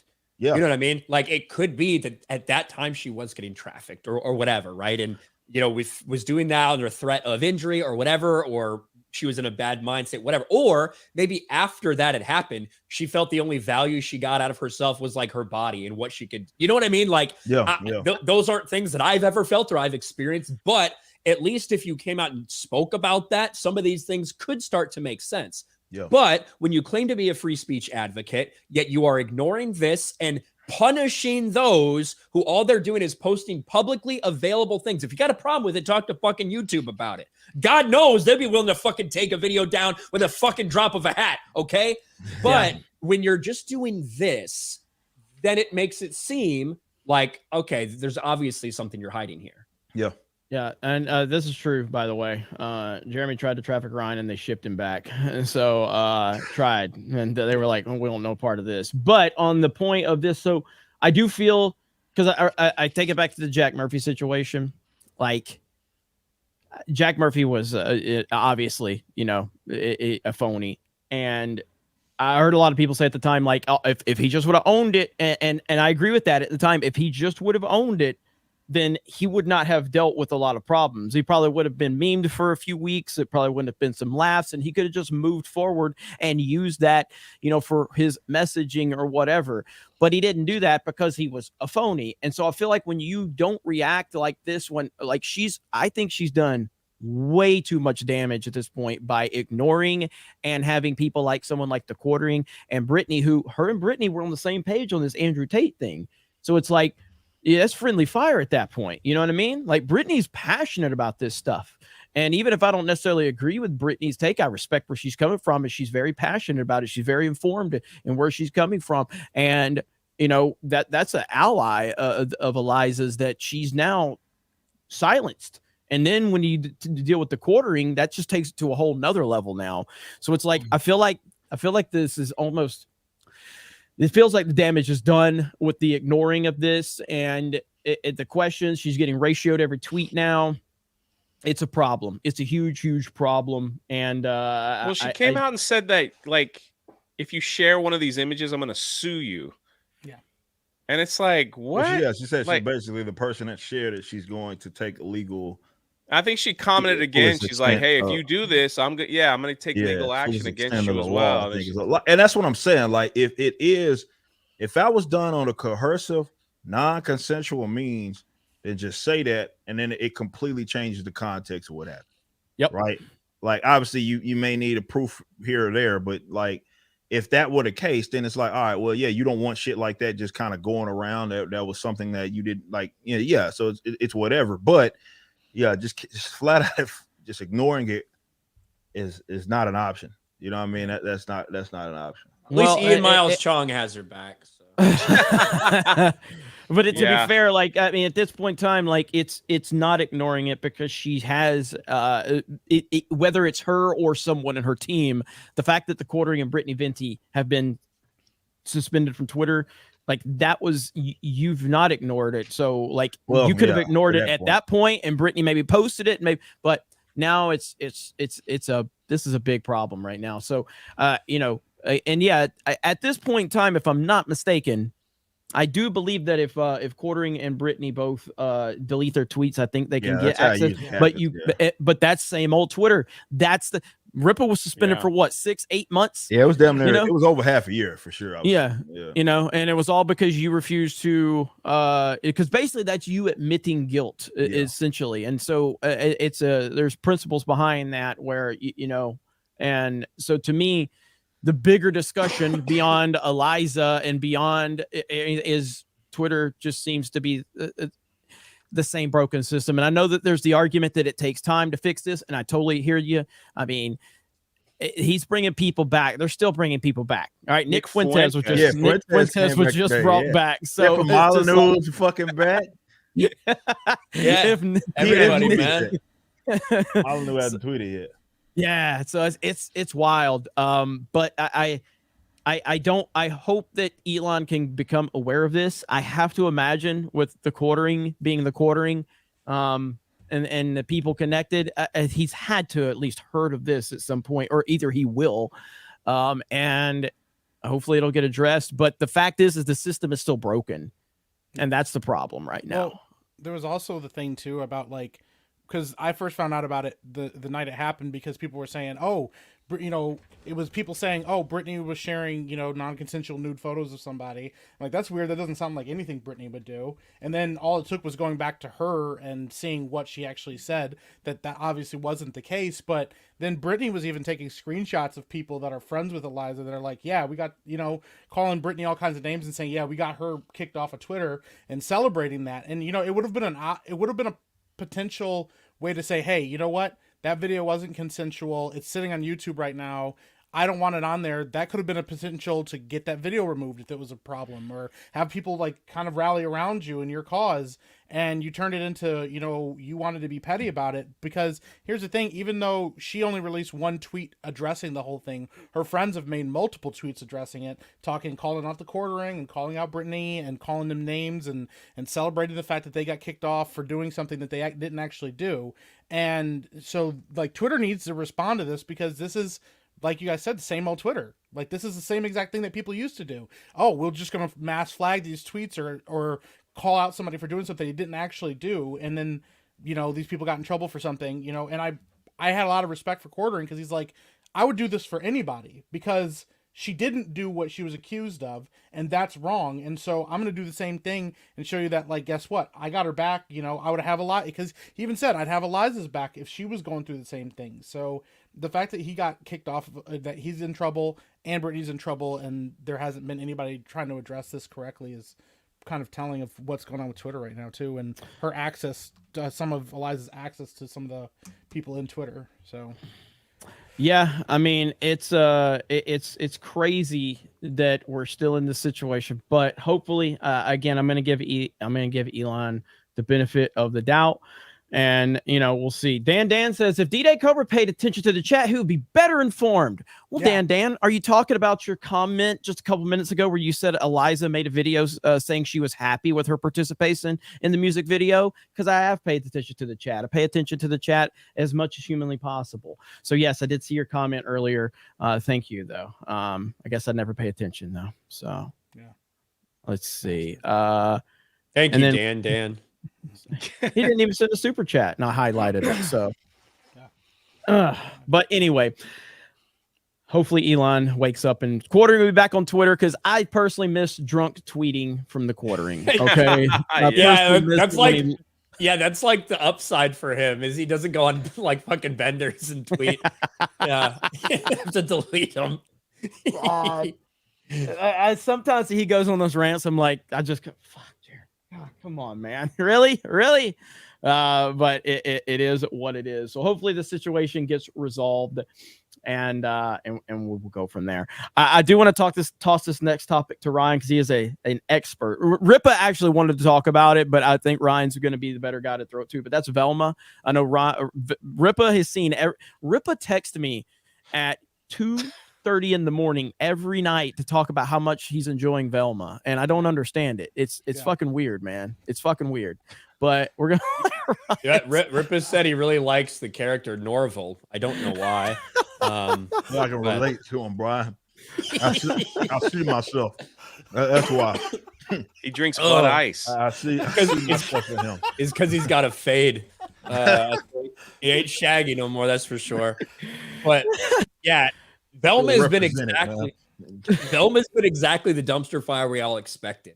And when your first promotional trailer is, hey, let's take this opportunity to crap on fans, to literally take a shot at fans in the very beginning, you race swap Velma, you race swap Daphne, you race swap Shaggy. Don't even call him Shaggy. Now he's Norval. He's got his government name back. No Scooby-Doo. It's nothing like what anybody who's actually a fan of this IP would expect. And it's shown that. Rotten Tomatoes, 6%. IMDb, 1.3. And that 1.3 on IMDb, not only is it, I think, the third worst TV series all time on IMDb, but it is the lowest rated animated series ever. It's at the point where the voice actress for Daphne is calling it out on Twitter. Not this Daphne, not race swap Daphne, but one who's been doing the voice for over 20 years. White Daphne, the one that everybody knows and actually likes. It's been a disaster, but this is like Mindy Kaling inserting herself into the project. That's the biggest problem in Hollywood. It's these people that take over these IPs. They don't do it with the intention of actually honoring the IP and these characters and these stories. They do it with the intention to take something that has a built-in fan base and push their own brand of identity politics into it. In Mindy Kaling's case, it's just to make the character exactly like herself. But we've seen it's a total self-insert, like it is with a lot of women in the comic book industry and things like that. But this is... Everybody hates it. People on the right hate it. People on the left hate it because it doesn't do representation the way that they want. And at the end of the day, it's just as bad as it could possibly be. There's Disparu. Check this out. Fred is probably innocent. Yeah, but isn't it comforting to see a rich white guy get wrongly convicted for once? I'm too distracted to enjoy it. What? Fucking Disparu. Wow. It's unbelievable. And dude, it's like every couple of minutes from the little bit I watched, it was all about getting those zingers in, those identity politics zingers. Now, how many episodes are out right now, Ryan? 4. So there's 4 episodes. How many of them are there? Are going to be in the season? 12. Oh, shit, we got a ways to go. Oh yeah, this group probably gonna hit 200,000-300,000 subs.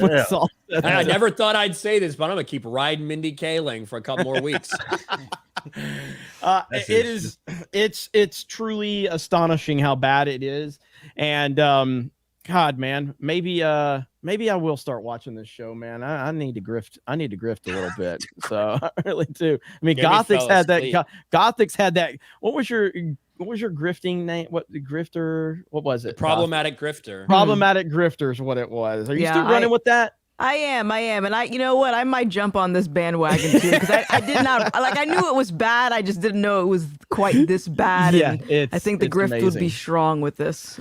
It's really amazing how, like, again, so right before Friday Night Tights, Ryan had it on at Geeks and Gamers headquarters, and I sat down. I'm like, fuck, Gary wants us to watch this bullshit so we can cover it. And I think I was awake for like 5 minutes and I was out. I was like, this is It was so actually bad. Jeremy was more annoying than the show because every fucking 2 minutes he would just say, "This is so bad. Oh, this is awful." Like, yeah, I know. Let's just fucking get through it. Do you think these people are actually making money with everyone hate watching them? No. No, I can't see it. The streaming services aren't like that. And that's something that people need to start understanding specifically about the streamers is it doesn't matter. Every single person who's subscribed to HBO Max could watch this show. And at the end of the day, that doesn't really matter. What matters is, does a show bring in new subscribers and does it keep people subscribed? Those are like the main things you're looking at. When it comes to Velma and a lot of these streamers, what they're really looking at are the people that tuned in to watch the first episode. If it's a big number, that's awesome. But how many tuned in to watch the second one? And how many are tuning in for episodes 3 and 4 and 5 and 6? That's how they justify keeping things or trashing things. And go ahead. I'm sorry. Go ahead. And lost when his train of thought. Yeah, I did lose my train of thought. You sounded like you had something really fucking important to say. No, I didn't know if you were stopping or not. I was trying to keep the dead air at a minimum. So did you hear the conspiracy that they made this show so everyone would hate it? That it's yes. And then there's like the other one that it's actually a right-wing to make psyop. fun of the because make fun of the left. Staunch conservative. Right. Yes. My question was so how Disparate does his reviews? Like, what is the fair use limit on a show? Like that you can actually do having your reactions or whatever. You know, like Blind Wave does the reactions of like you've seen, so much you've of an seen episode. EFAP and everything. You know, like obviously they put something over it, but then they clip it up as well. You know what I mean? So yeah. it's Well, I'm not getting thinking, auto-detected. should me and Ryan do reactions like that for these dog shit shows from G&G headquarters? I think that would be very monetizable. That's all I'm saying. That would be pretty fucking good. It's dog shit though, man. It's pretty fucking bad. But yeah, they're not making any money off of that. It's just, look, like I've said about Hollywood so often, it's just is it Twitter? Is it Instagram? Is it TikTok? It's listening to an audience that doesn't exist. The only thing about this Velma shit that gets me is that, like, I don't like the angle that a lot of leftists take. While it's like, well, it's bad because they dislike it. So it only basically if they can't give it a redeeming quality, then basically it's legitimate in terms of their dislike, meaning that it's bad. Now, when we dislike something and they fucking fawn over it, it's like, well, our criticisms are never valid. Yeah, you're hate watching, or hate rage tubing and all of that shit. It's like, nah, it doesn't rest upon you.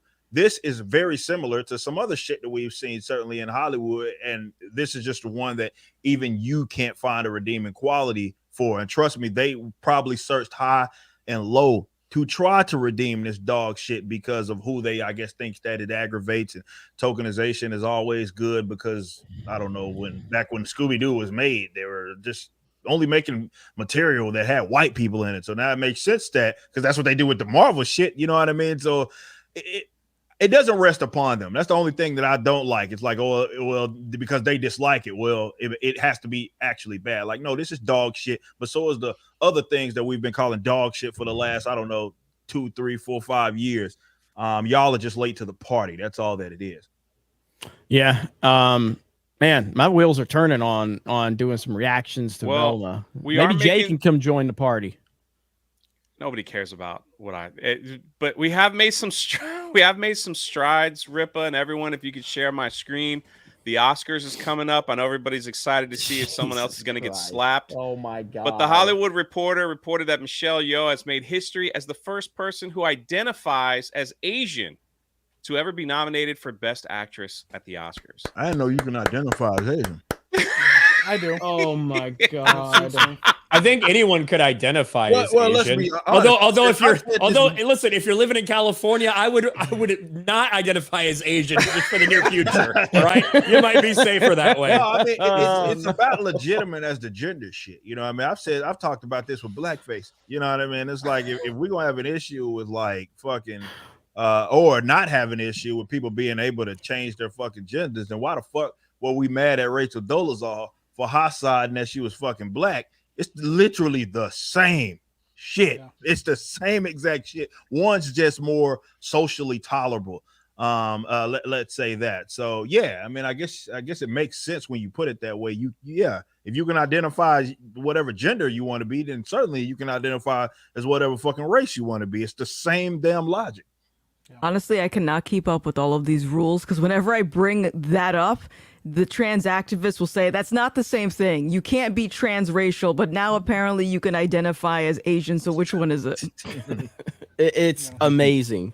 I don't think they could keep up with it, and that's why sometimes what happens is you have a moment where one of these weirdos gets caught up in a controversy, like Mark Hamill, and obviously that's pretty widespread with the whole trans thing. But it's like you find a celebrity or some prominent person that finds themselves in a shitstorm of fake offended people, and then that's where the new precedent starts to take place. You know what I mean? Like, we can't go after that group of people now. Oh, okay. And then everybody kind of follows it. You know what I mean? And it just continues to change and change and change and change. And then someone says something, and then there's a mass outrage over it. And then everybody goes, oh, okay, that's the new thing that we're being fake offended over. Okay, let's pretend that. And it just continues to change. It's fucking they're psychopaths. They really are. What I thought was more interesting about the Oscars was this outrage. You guys remember Oscars So White? So about so male Oscars now, right? So male. Yeah. Academy Awards shut out women for Best Director. So just despite the fact that the past 2 years, fucking women have won Best Director, okay? But it's not enough. You need 3 years in a row. Everybody needs to be nominated as a woman. But no, they got shut out. Shockingly, the Woman King, this woman here, she didn't get nominated for Best Director. All these Woman King got snubbed. Yes, the Woman King got snubbed. They might have heard about what actually fucking happened there. But when you look at this, following the nominations, the organization Women in Film, God, I hope they don't sync up. Los Angeles condemned the Academy for omitting women filmmakers. Once again, Academy voters have shown they don't value women's voices, shutting us out of the Best Director nominations. Literally the past 2 years, you dumb bitches have won the thing. But so one fucking year, now you're back to they don't respect us anymore. It's Good so Lord, fucking stupid. man. Oh my God. So Why don't ridiculous. they just make better movies? I know, right? That would probably. I've be never helpful. heard of the movies that those three in the pictures. I was looking at. Woman King. So You heard of Woman Woman King was the only one that I at least All right, heard so of. I hadn't heard of women talking. Women talking. That sounds like well, I want to go watch that. Shocker that nobody went to go see that. Like, holy, call it anything else. Call it like discussions, like something. Anything but women talking. Nobody wants to go watch that. And then She said, was that the other one? she said Yeah. yes.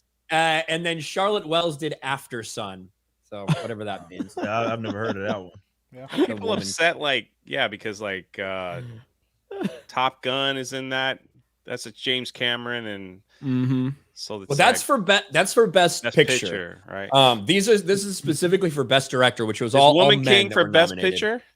It fucking can't be. No. By the way, hey, this guy says just tuned in to say D-Day Cobra being a little bitch in Tim Pool's chat. That means I'm going to go back because at least I got me a new viewer out of it. So I'll be back next week to see if I can pull a few more of you in here. So thanks for showing up. Send a super chat next time. Daily Wire Shield. Daily Wire Shield. It's so funny because Jeremy shits on Daily Wire all the fucking time. All the time. Like all the time. All the fucking time. And pretty constantly, because obviously Jeremy is like unabashedly will Donald Trump could trip down the fucking stairs and shit all over himself, and Jeremy would say, "That's my president," right? Yeah, like that's who Jeremy is. Right. So the fact that there's a decent amount of people at Daily Wire who are critical of Trump, Jeremy fucking despises that. Yes. So it's like so funny that this is how it's all been turned to, because I'm like, I don't fucking really watch Ben Shapiro or agree with Ben Shapiro on a ton. I'm a little bit more radical than Ben Shapiro, believe it or not. But I end up being like, well, I mean, it's not like there's nothing to criticize him over. Me and Jeremy end up arguing. We had a conversation about this last night about this, me and Ryan. But yeah, so again, it's that tribalistic kind of mentality where this person doesn't give me my exact opinion back, therefore you're gonna get mad, and that's fine. You can stay mad, and I'm not gonna apologize for my opinion. It will never ever happen. And but I appreciate you tuning in. So the fact that I commented from D-Day Cobra and you came to find me on Geeks and Gamers, that's damn. He's dedicated. He Dedication. was watching. He's like, And he was "Hey, watching you on somebody else's stream. He's like, there he is. I found him. Yeah. That's pretty good right there, bro. Appreciate that. Quite the rabbit hole. I kind of respect it, to be honest. Doing research. Oh, all right. Let's knock out a few super chats really quick. We got all right, I got that one earlier. Let's see, Sleazy for $20. Let's go. Hail Geeks and Gamers. I'm going to shill to take the attention away from Ryan's gay background. Just had Adam Krigler on with Jessica Reloaded one Friday. Was absolutely amazing. We will win. Thank you. And I don't think that Ryan got properly called out earlier for the light show he was putting on. He was trying to fix his lights early. Did anybody catch that? I don't know what he was doing. Well, I was like, let me see what it looks like if I just put all red, but it doesn't look red. It looks pink. Yeah. So I was like, well, I shouldn't do that because then it just looked worse. Then I tried to do all blue, and it went blue for a second, and then it turned purple. So it's like, well, I got to fix that. I just went back. There you go. You got auto white balance on your camera? Yeah, I don't fucking know. That's probably what it is. That's probably exactly what it is. I just plug it in. Yeah, that's what it is. Exactly what it is. Yeah, I've learned that it doesn't matter much what I look like for my videos. It really doesn't. My hair can be all fucked up. My beard can be crooked as shit. Todd Barry Master says little kids get put in timeout. Ryan gets put in the rainbow room. I don't think it's a rainbow. Rainbow room. Ryan's just getting Like, roasted. that's the one thing that I'll like. I'm okay with that. I just It's want it to fucking keep happening. One color on one side. Josh Kelsey, thank you. Yeah, so the purple, you know, 20 and walks. When I had 20 and walks, got to respect it, as Ripa says. But like, you know, usually when I had the lights behind me, they were actually blue, but I didn't have the white balance fixed on my Canon. But on my webcam, the white balance was fine. So it showed up blue on the webcam, but on the Canon, it would show up purple. So everybody made, you know, all the gay jokes when my purple lights were there. So My stuff's always messed up. I mean, I had water behind me or whatever it was. Yeah, what was up with that? Why? Can you explain I don't that, know. Jay? I saw something on I saw some on, I think an Instagram commercial. It's like, make your room look like a beautiful blue thing, and it turned out to look like I was in an aquarium. So, but I just went with it. Okay, thanks, Jay. Yeah, that's it. I don't even know how to change anything on my fucking camera. Let's see. Retro. Are you using a webcam? Yeah. Yeah. Yeah. DSLR. Who the fuck do you You think can I still am? do it. Is it a lot? Yeah, you got to have the app to do it. Logitech. Just keep in mind, like, we're supposed to be like these, like It's like a Call of G like, Hub or something like that. masterminds that know everything about the internet and are grifting and Well, lying to people. we Ryan's definitely like, don't. I plugged my fucking camera in and I didn't even know that the settings could change. Gothix thought she was showing up to a professional show, and then she remembered we're part of Friday Night Tights. So no, it's not professional at all. You haven't seen my show then. Retro says, I think Justin Roiland, is that how you say that? Is being Me Too'd by someone who wants to ruin his career in life, just like what happened to Quentin Flynn. Innocent until proven guilty is what I stand by for now. Rick and Morty is over. So yeah, what is so this that's the guy who created and writes and actually voices both Rick and Morty. Oh my He's god! So he's getting officially pushed out. They fired him. He's been fired, but they're saying, but we're still going to continue the show. But he kind of is the entire show. Yeah, So, him and Dan Harmon together. Hey, like, listen, he voices like 18,000 characters on the show. It worked great. It worked great for House of Cards. Okay, that show just thrived after Kevin Spacey was. No, actually, it didn't. It really didn't. It was really terrible. Actually, It was the worst season. Oh, God, dude, that season. was I think it was terrible. season 6. I think is what it was. It was. That show holy was so shit. good too. Holy shit, season 6 was unbelievably bad, and they went full woke with it too. Like they went full like women empowerment. I think their plan was that they thought Hillary was going to win, and they were going to try to tie all that into it. And then of course Kevin Spacey, shockingly enough, Kevin Spacey, a person that literally everyone in Hollywood knew was doing all this stuff, suddenly gets exposed. Almost like Harvey Weinstein situation. Shout out to Jennifer Lawrence. Appreciate you guys her. see Tim Allen? Pam Anderson said that I Tim saw Allen that. flashed her Showed his in doodle. 1991. Yeah. He came out of the dressing room and he was in a robe and he just fucking went. You got You muted, muted, man. yourself. YouTube No, was y'all like, shouldn't have whoa. said anything. No, y'all shouldn't have said anything. Oh, he lost connection to his Well, device. the story is he flashed Pam Anderson. Pam Anderson. He said that the reason that he did it was because he felt like he owed her that because Saw her he had naked. saw her naked before. He's like, now we're even. So basically, he was like, yeah. And she's like, I laugh uncomfortably. That's the thing. So, like, first of all, why would you Tell say all this book, right? 30 Ryan? years Sorry, I later? didn't mean to cut you, Ryan. Yes, Tell-all it's a book, right? fucking. Oh, by the way, here's one of the snippets I put out to get people to buy and read my Okay, book. okay. This story about fucking Tim Allen. Why would you wait 32 years later to tell this story? At the same time, Sell a I book. could kind of see it.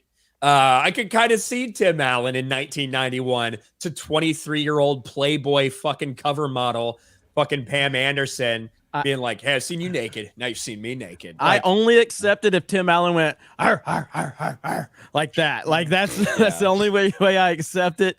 by the way, the entire fucking reason that my webcam did that or that I cut out was because I downloaded this stupid Logitech app. This is Ripa's fault. Well, Yes. no, well, that's how you have to do it to Black man keeping me because I don't know down. if y'all see some of my like what do you call it, the like Mario Kart streams. Like I'll be like really bright, and the reason being because I don't have the app open, so I open it and then it'll correct itself because of that's the only way that it reads the settings.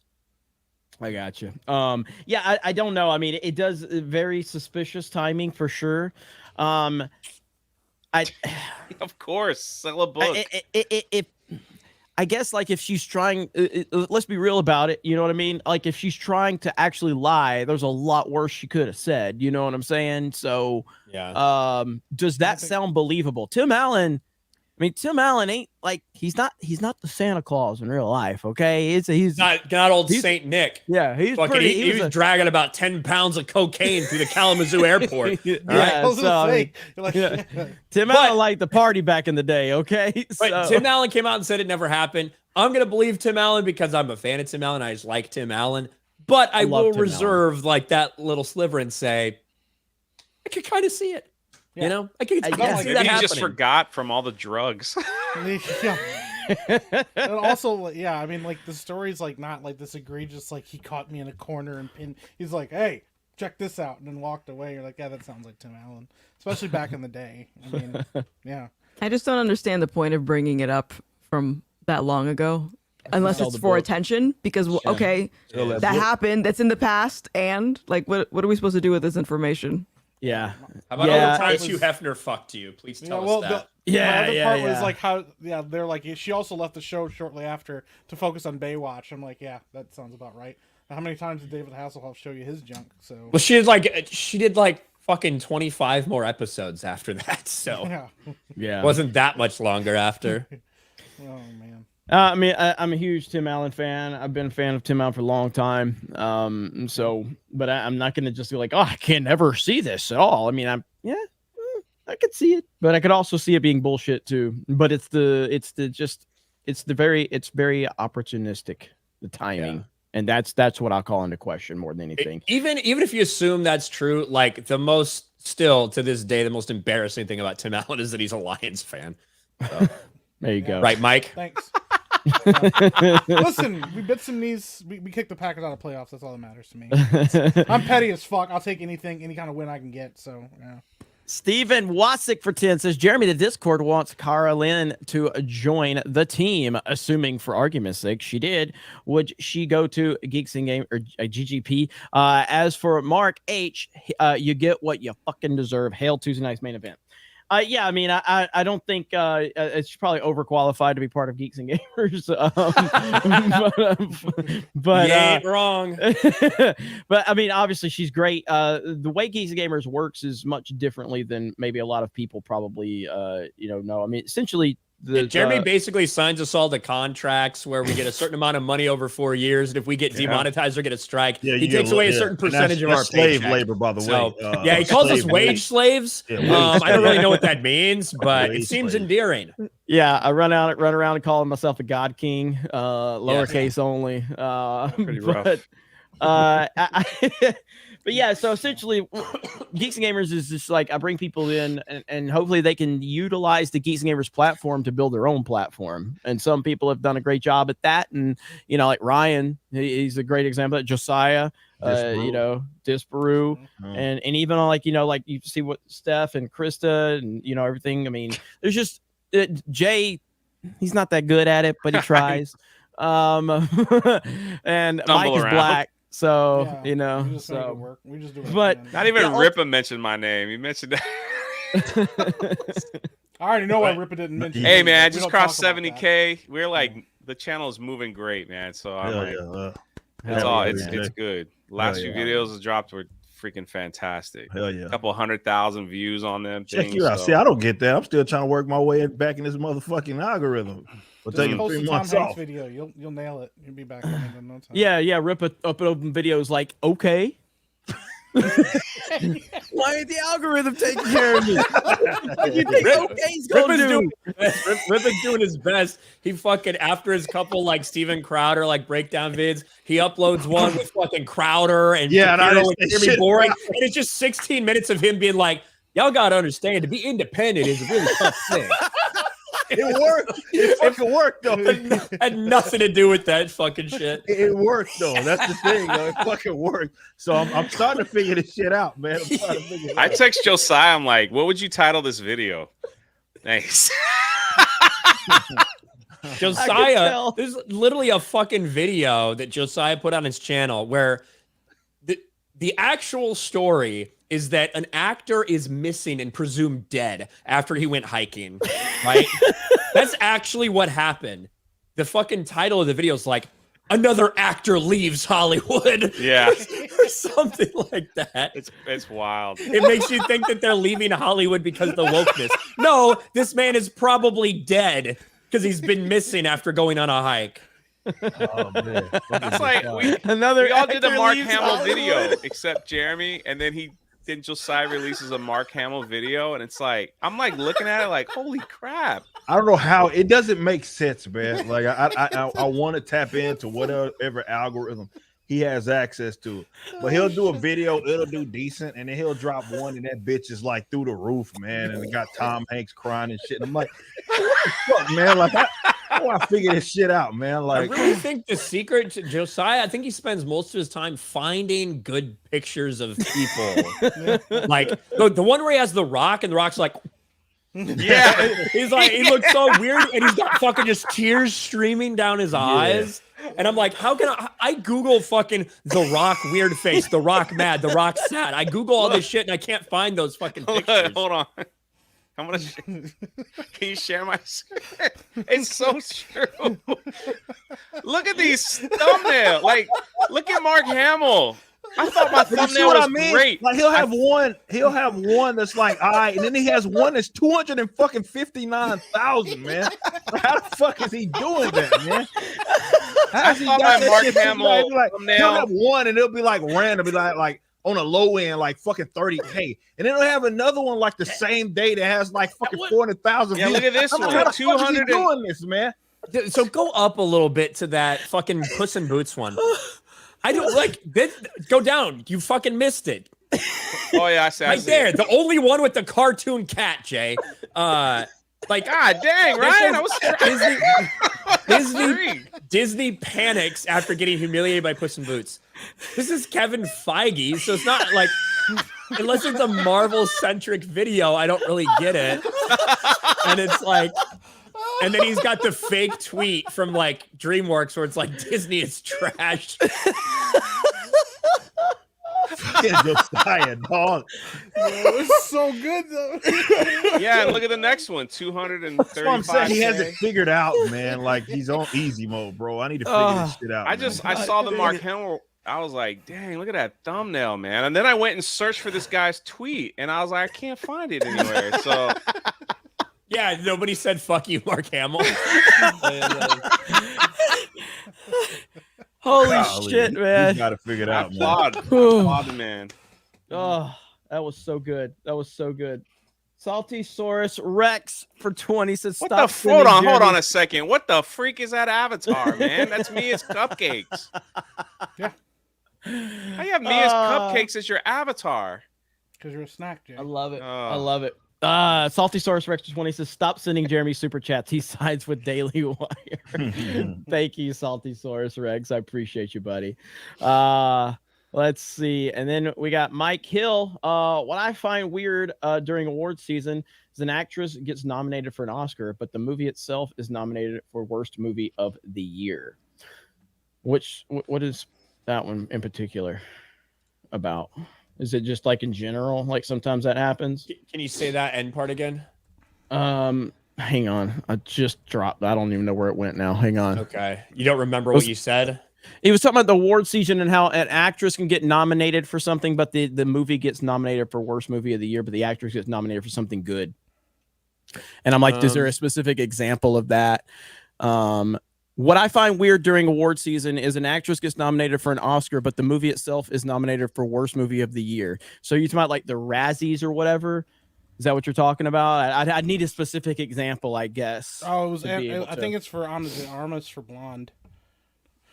Yeah, well, like the Razzies nominated Blonde for like 8, or gave like nominated for 8 Razzies, but Ana de Armas is up for Best Actress. Well, I think didn't Tom Hanks? And I'm thinking of Woody and Buzz.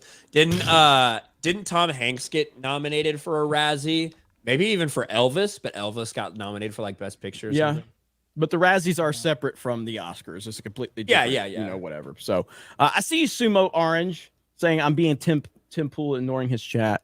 Sumo Orange says, we may disagree on Louder with Crowder versus Daily Wire, but Jeremy, we disagree on Bama and Brady. We could disagree and get heated and still be friends. I won't unsub. # Geeks and Gamers. Thank you. And so see, I did. I read the chat. I know Tim Pool. Tim Pool says that YouTube just deletes super chats, guys. He just can't keep up with them. Keep up with them. We'll read all the super chats. Yeah, most super chatted channel on YouTube, but he can't figure out how to do it. Can't figure out how to do it. Man, must be a tough problem to have. And when he reads them, he needs Luke to fucking press the issue to actually get an answer 2 times in a row anyway. Shout out Mark Dice. Mark Dice commented on my video. That's pretty cool. Yeah, that's Jeremy's one of Jeremy's coolest times, other when Mr. Medicare was in his chat. I still think like nothing's gonna top that. When Mr. Medicare was Mr. Medicare super chatted you. Yeah, Ryan called me. He goes, just so you know, you will never ever be more relevant or cool than you are at this moment because Medicare super chatted you. It's all downhill from here. It's all been downhill from there, and he's stayed true to it. So Mark Dice that was a good one though. That was a good one. Yeah. Mark Dice is awesome, man, and he doesn't give a shit. Like he doesn't care. He'll call any, like, he's always been very much about his principles and shit. So he's been calling Daily Wire out for fucking years. Yeah, he does not like Ben Shapiro at all. He fucking hates him. Yeah, so all the people, Jeremy Daily Wire show is like, I'm celebrating that Mark Dice comment on me. You think that makes Daily Wire happy? Think not. Quartering uploaded a video about Candace Owens secretly recording one of her friends or something like that. I gotta watch that one. So, well, if it's the woman, Nicole Arbor is, I think, the person in question. Nicole Arbor is all you gotta do is look into her a little bit. She's fucking nuts. She's a massive right-wing grifter as well. So there's a lot of that going around these days, man. Yeah. A lot of that. Bashi Washi. Did I say it right, Ryan? I think so, yeah. Bashi Washi. I say Bashi Washi. 10 gifted Geeks and Gamers memberships. Oh, Thank nice. you so much. Appreciate that. And I know Gothix, I don't know how much longer you got, but if you I don't know how much longer you want to hang, but you're welcome to stay as long as you want, or you can tell us to fuck off, whatever you want to do. I mean, I'm gonna stay and tell you that anyway. Hell yeah, that's what's up. But yeah, you're good. You just let us know.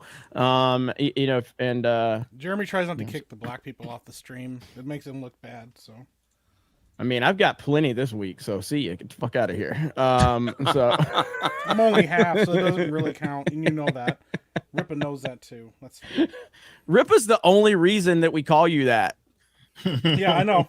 I'm very aware of that. Yeah, I appreciate that a lot. Very aware. It cut real deep. Never really fully recover from that one. Let's talk about this Netflix situation real quick with their CEO. I'll let Ryan tell us all about this one. I think that there's more to the story, but yeah, it's very interesting. After over 20 years with Netflix, their CEO just up and walks away mysteriously. After 2022, one of the worst years in Netflix history, undoubtedly their worst year in more than a decade, where they lost hundreds of thousands of subscribers. Finally, the woke chickens came home to roost at Netflix, where finally they couldn't just get off on, hey, we make a ton of money by being profitable off all the other stuff people have done. Finally, all these other people are taking their content back. People are seeing our original content. 1% of it, which is good. Most of it is woke garbage and woke nonsense. And Reed Hastings just suddenly steps away. It has shades of Bob Iger suddenly stepping away from Disney like he did 2 years ago or whatever that was. Obviously, Netflix had a horrendous year last year, lost 50% of their market value, lost over $100 million in market value. Their stock absolutely plummeted. And now it looks like they've got new leadership in place. Reed Hastings, just like Bob Iger did, is staying as like executive chair member of the board and all that stuff, but he's no longer CEO. How powerful is he, do you think, Ryan? Do you think he's he's got Bob Iger powerful. level power at Netflix? Do you think he's got that level of power? I mean, how long has he been the CEO? Since he's been with the company, and I think he's been there since its like inception, in leadership role for like 25 fucking years, back when they were shipping DVDs. So he's definitely probably got Bob Iger level pull at the company. And so do you think that we're looking at that? Do you think that's what's going to happen in a couple of years when things get turned around or through this terrible time they're in? How do you think that's going to work out?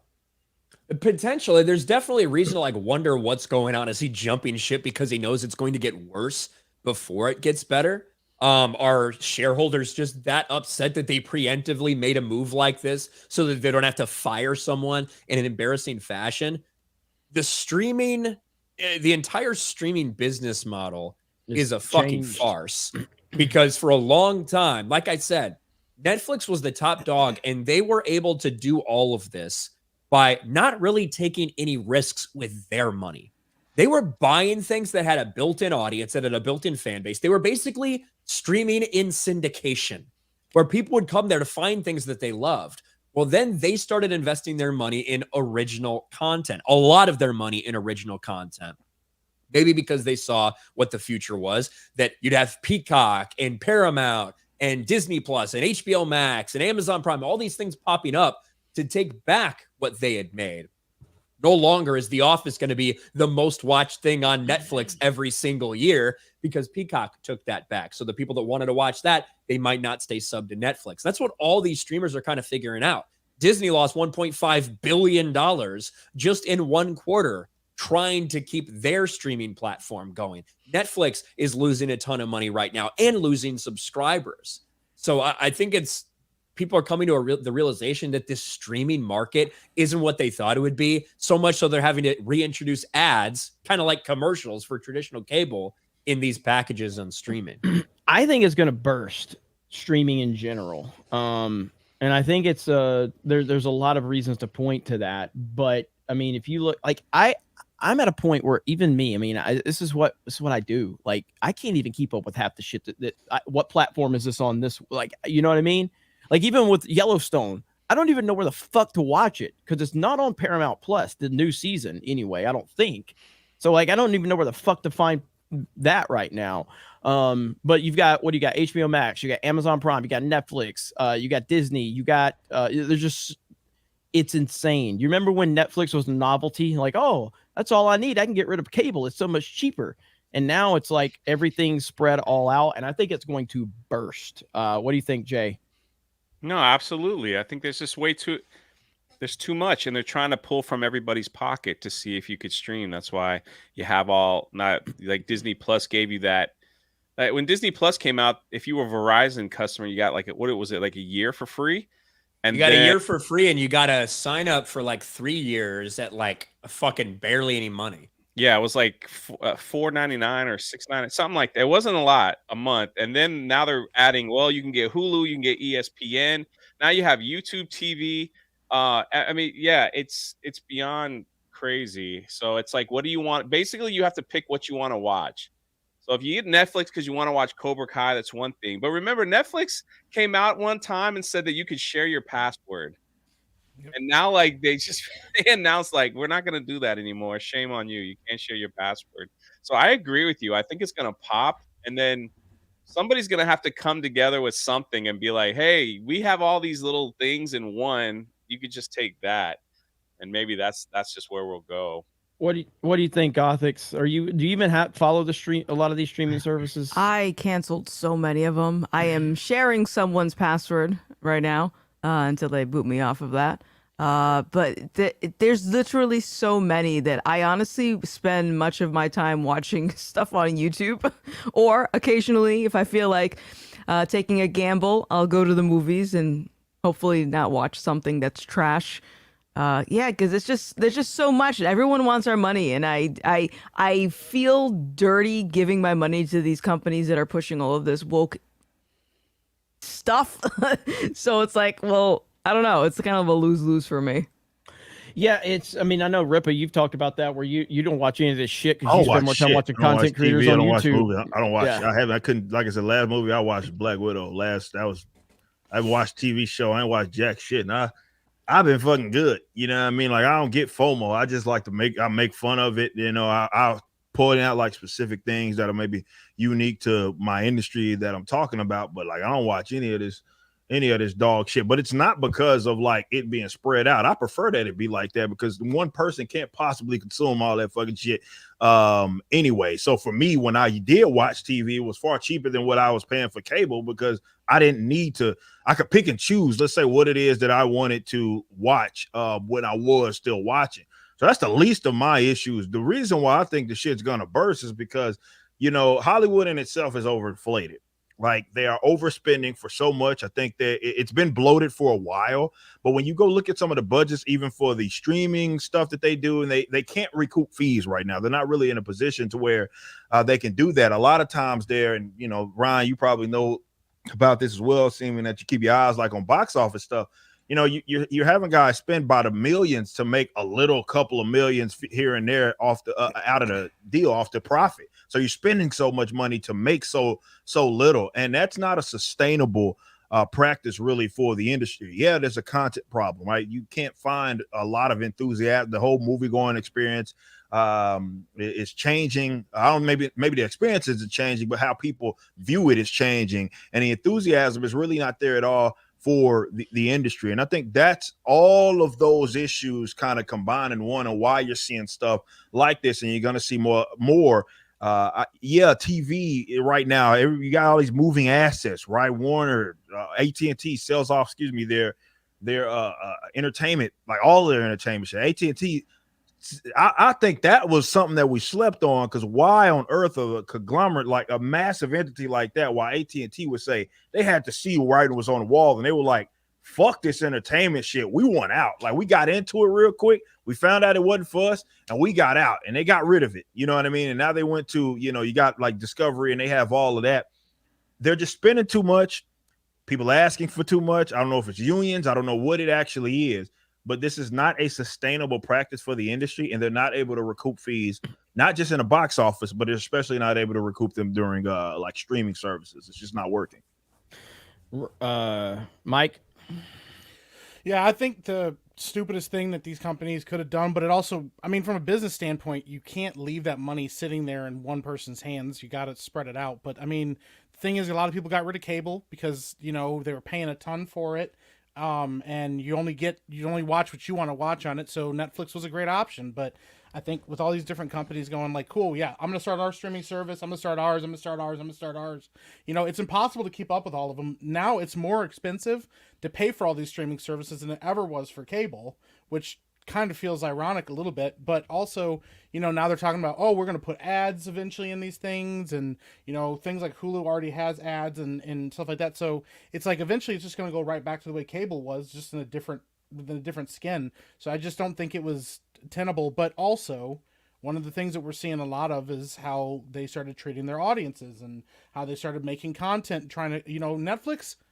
I feel like Netflix got to a point where they were trying to appeal to every single person that they possibly could across all, you know, lines, everybody that they could reach out to and stuff. And I think they got bit for it. And now you're watching them, you know, like, I mean, Cobra Kai, obviously it's not canceled, but it's done. Like they just announced the last season, you know, they just announced the last season of, you know, Stranger Things, you know, so it's like some of these shows are going to be gone. We already know that, you know, Witcher is dead on arrival, you know, after this season when Henry Cavill leaves. He was their only draw. So I don't know what they're going to do. I mean, I know they're trying to do this whole blockbuster thing and try to get into the movie scene, but I don't think that that's sustainable either. And I do agree with Ripa. Like, some of these budgets for these movies are, there's no reason. It's crazy. Animated, and I know because I'll be looking into it, even like some of these animation, it's like insane. They're spending a crazy amount of money. Yeah. And like the budgets just continue to go up. And then, like I said, you have some companies that will just straight up lose, but then you'll have, they may make profit, but what is it if you're spending $300 million to make 10? You know what I mean? Like it's not, that's not really it's not profitable enough to like continue, let's say, to grow or even exist at the capacity that you exist right now. That's just not something that's going to work. So they're going to have to cut down their budgets. Hollywood's going to have to take a pay cut. They're going to have to get rid of bloat. I think a lot of that had been in the game right now, and some of this stuff is just going to have to go away. We're seeing it in tech right now. You got all these companies cutting by what Google just cut like 10,000 employees. Amazon cut a bunch. Like it's going to have to happen as people start caring more about the bottom line. Like Warner, the amount of debt that they are in, I don't know what the fuck they're doing. And what ain't Velma on HBO Max? It's like these guys can't get out of their own fucking way, man. Yeah. So I just don't see how these guys are going to be able to make money continuing to put out, even if it's not even bad content. Let's consider it being mediocre. Like your budgets don't warrant just being okay. It's not good enough. Nope, exactly. And that's the thing. We're seeing that like some movies that are the most profitable or the ones that are making the most money are these smaller, lower budget films. Because these people, one, they actually care. And two, when you spend $250 million on a movie, you got to plug that into the algorithm. You got to talk to, you know, these people have marketing teams that sit and go, if you put this in your movie and you put this actor in your movie, or this actor that looks like this actor in your movie, then this many people will go see it and all that stuff. But now that model stopped. It's not working. Now people aren't going to see these movies, even with certain names attached to them, you know, so that's not working either. And so now they're like looking at this going, yeah, but that's how we've always done it. And the thing is, these machines do not turn.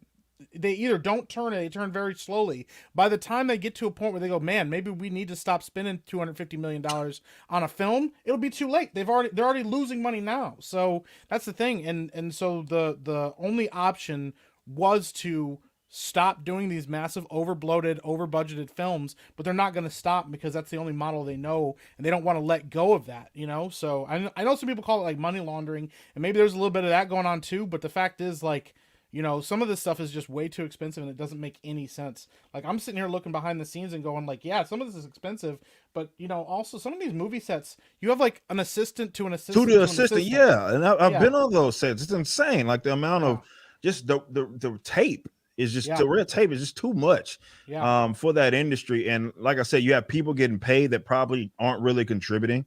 We're not talking about people that are actually doing stuff. Like they just really aren't really doing much. And again, Hollywood kind of did themselves with that sort of approach between whatever unions it is that they have. People got to, have this type of person. They got to be this amount of people that got to be in this position in order to be eligible for this, this, and that. Like, they kind of did themselves in. So I guess it's their own doing. And this is why I think in the independent space is such an opportunity for people to make profitable films, profitable animation, profitable just material in general. It's just not going to come from the established channels because they don't know how to really spend money efficiently like that. They just don't possess the knowledge base to do it. Maybe it's bad information. Maybe it's the marketing team has people with blue hair that don't really know what the hell it is they're talking about, telling them to make material that it just doesn't have the draw that it once used to have. So in order to adjust that, it's going to have to come with its cuts. But again, like, does Hollywood have enough humility to do that? I guess is the golden question. They don't. Nope. I mean, we've seen it. Anytime they ever get called out for anything, there's a reason. Like right now, people are like loving on Tom Cruise and calling him the last movie star. It's because he's one of the few guys that feels like he's actually putting in the work and doing everything he can to make solid movies and to make good movies. And that's a feeling that people like miss when you go see films, because like the thing is, like, honestly, and this is not even a joke, there are like things like if an actor knocks over a cup on set and they pick it up, the actor could get in trouble for that because there's an assistant that's supposed to pick that cup up. Yeah. They pay some guy like, $2,500 to be on set to pick something up if it gets knocked over, and their job has to be justified. And that's the thing. So you got to cut the bloat, and they don't want to do that because then also these people get reminded that they're people. They get pampered on these sets sometimes and stuff like that. They don't want to be treated like that. They don't want to have to go back to putting in actual work and stuff. And you see older school actors that are calling these guys out for that now and going like, yeah, I don't want to get, like, that's not even how we did stuff back in the day. Like, it's crazy to me that you can make a Marvel movie and you find out that two of the actors never even met each other on set and they had 5 scenes together because they, they're doing all this CGI and all this stuff. So yeah, I mean, it's just inevitable that it's going to have to change, and they don't want it to change, so it'll fall apart instead. A lot of people are upset about Mike's mic being too low. Not Epic Mike. Epic Mike has not Epic Mike. No. Is my mic actually low? A little bit. Like probably. I find it peaceful. Well, that's good. Yeah. I get yelled at every other week for being so loud. It's a mostly peaceful mic. Yeah, So mostly peaceful. It's weird when I go on any other stream and I'm not screaming. They're like, "Oh wow, he has like other settings other than screaming at the top of his lungs." It's just fucking Mario Kart. It's a stupid fucking game. Like I hate. It's just awful. It's just. We need to worst. get Gothix on playing some games with us at some point. Yeah, so. that would be good. I'd warn everybody though. Supposedly, someone, Ruin Leon, is buying me a Switch. This is the word on the Switch. On the street. Ruin So Leon. Yeah. Okay. He's going full simp and just buying you a fucking gaming system, huh? I told him I'll believe it when I see it in my P.O. box, but this is what he's saying. So maybe I will be joining you guys. All right. I'm That gonna sounds yell like a at you. plan right there. I'll tag looking forward Ruin to that. Leon on Twitter and remind. Yeah, how's Leon gonna feel if he was in the buys chat you a earlier. system and the first person you play with is us? Well, I don't know. Well, I guess we'll find out. Yeah. And I guess Nintendo is fully committed to the Switch through 2024 now. There's been a lot of speculation about, they're gonna get a new system. They ain't going nowhere. They're going nowhere. Still, how far ahead are they in terms of like just, I guess, that generation sales? Well, Like, I is it, mean, like not even fucking close. It's on pace to become the best-selling console ever made. That's It's gonna top the PS2. It's probably going to top the PS2. That's It crazy. is. Yeah, it is, and it's not slowing down. It's insane. Now, obviously, with the PlayStation 5 and the Xbox One, those have been kind of limited in supply. I just saw the first PS5 in a store I've ever seen like a few weeks I ago. still haven't seen one. I saw one in the back room at Best Buy, and I don't know if they were holding it for someone or not. Yeah, like But I they had saw several. I was in the Best Buy in Orlando 2 days ago before I left town, and they had a bunch of PS5s like behind the counter. They had a bunch, and I'm like, That's holy crazy. shit! And I saw an Xbox Series X. That was a couple months ago. I saw one for the first time, and I bought it as soon as I saw it. So my point of that whole story was that the Switch has been outselling both of those systems, but they've obviously, both of those have been dealing with some supply issues, whereas the Switch has had its own supply issues too, but they've kind of gotten that cleaned up. But the Switch is still just selling insane. It really is crazy how the difference from the Wii U to the Nintendo Switch, it's really crazy. And that just kind of shows you, like, no matter what, like, without good marketing, like, you can have name recognition and all that. I know a lot of people just say, oh, Nintendo just makes something and people eat it up. That's not true. The fucking Wii U didn't sell anything. I think it sold like 15 million copies total. It was a massive failure, but the Switch is just, it's doing it, man. So the Switch will be here for, look, what they did with Mario Kart 8 and the DLC and the fact that it's going to run all the way through the next year, that clearly shows a commitment to the system. So that system's going nowhere. And, I'm excited. I'm glad they're not going to change. I'm glad they're not making a new system anytime soon. Well, the next one will just be the Switch U, and it won't do well. Dude, Switch U. Nintendo retarded enough to do something like that. Yeah, it'll just be the Wii U with upgraded specs. Like, no, it's different. That's different. I promise. Switch U. WD-40 for $50. We all love monetize your haters, but what about monetize your friends? Get one of the homies on the channel and grill them on something you disagree on. Y'all can make some money, and we would love to see y'all scream at each other. I'm okay with that. Since Ryan won't let me fight with my haters anymore, I'm still pissed off about that. Yeah. That's a good idea there, WD-40. So. Your haters, Jeremy, your haters have moved on, except for your fucking Daily Wire Crowder haters. That's the only time. Like, you don't make enough videos for people to talk about you anymore. They moved on. Jeremy, you're irrelevant. Listen. They have moved on from you because you refuse to make any content. Listen to me. You give me 2 weeks and I will have them just screeching again. Okay, it won't take long. I promise you. Listen, that. all these subreddits, they're not talking about Josiah, Jeremy. They ain't talking about you no more. Yeah, they really are. That's bad. I could hook them back in a minute. So that ain't no problem at all. But I never listen. I really, really do miss fighting with people. Like, I really do. You gotta talk about Star Wars again. Oh my God, I miss fighting with people so much. And then the fact that every single one of them turned out to, hey man, I just wanted to talk. Motherfucker, you call me every name on Twitter. You have said I'm a racist, I'm a sexist, I'm horrible for the fandom, I'm terrible, I'm grifting, I'm controlling people's opinions. And then we get on a stream and you're like, hey, Jeremy, man, thanks for having me on. What the fuck? Let's fight. Anyway, WG 10 gifted memberships for Geeks and Gamers. Thank you for that.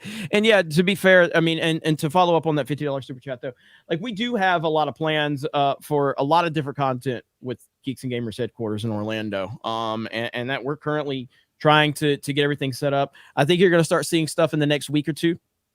And hopefully we'll be fully running in the next month for sure. But next week or two, you're going to start seeing some stuff. We're going to start showing our premium members some stuff over on geeksandgamers.com. And I'm really excited. So we're going to be taking some risks and trying some new stuff and seeing what works and what doesn't work. Still going to get the same content you're used to as well. So the future is I'm excited for the future for Geeks and Gamers for sure.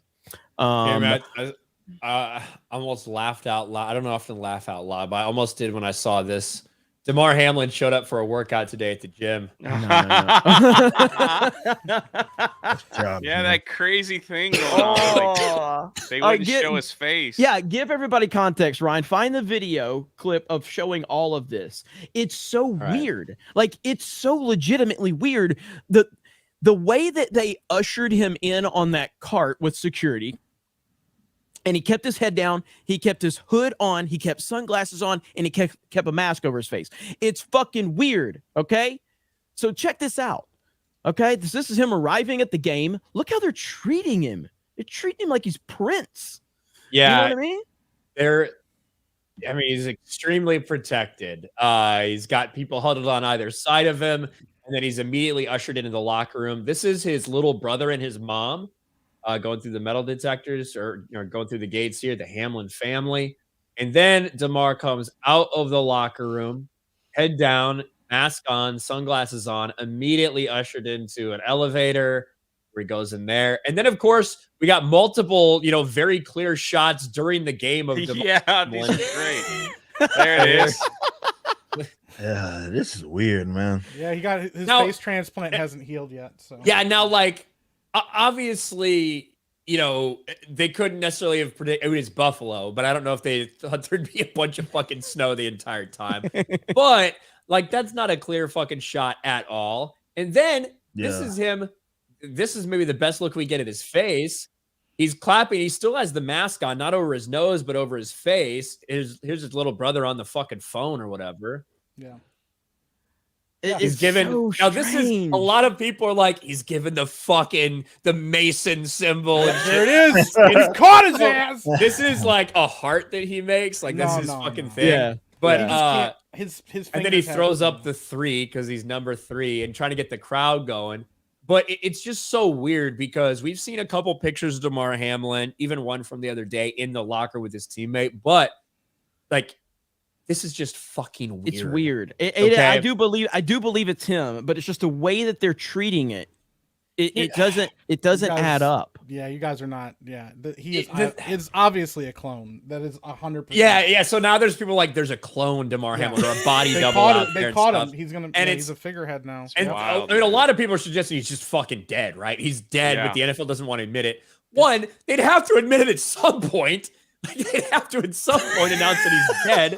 So it'd be a pretty bad look. It'd be worse for the NFL if they thought he was okay, then he randomly died a month later. But it's unexplainable why you would do this because it doesn't make any sense. Motivation if he's dead. Maybe he just doesn't want to be on camera at all, any video stuff, until he sells his story to the first person. I don't know. Maybe he's actually doing really fucking shitty, but but his PR people want to keep him in the news. They want to keep it a story. So they send a body double out there while Damar Hamlin's actually fucking still in bed sick.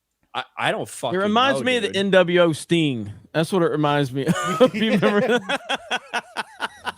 Now they did he posted that clone picture because on Twitter. Yeah, because a lot of people were saying he was a clone.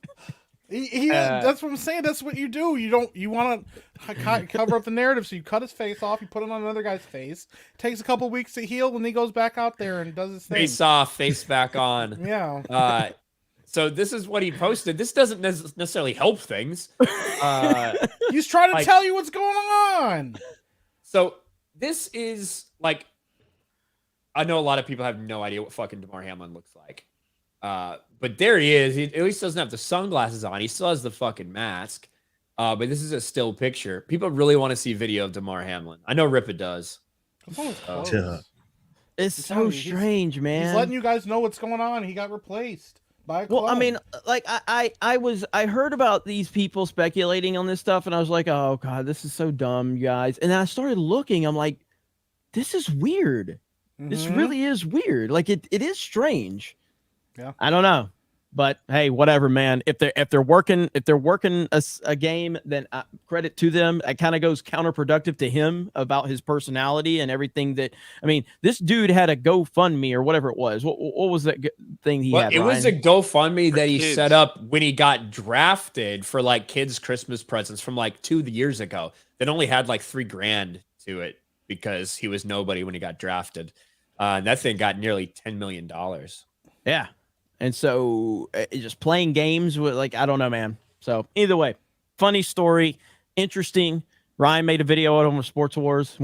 He really lived up to the InfoWars inspiration of Sports Wars name with that video. So I mean, it's just weird. It doesn't make any fucking sense.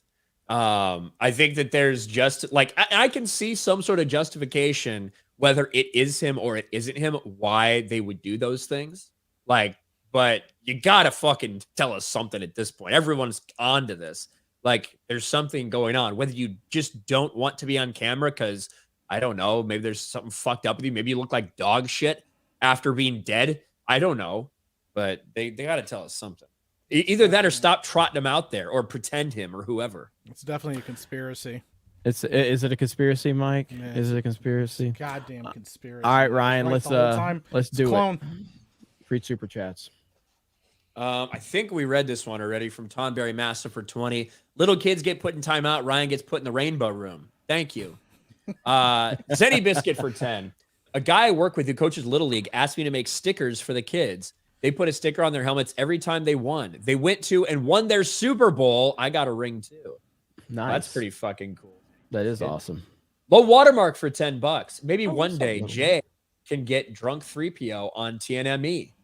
Not that I'll ever get him on FNT. God, no. Okay. What up, Thank you. low watermark? Yeah. JS Pena for 2. Latent grooming.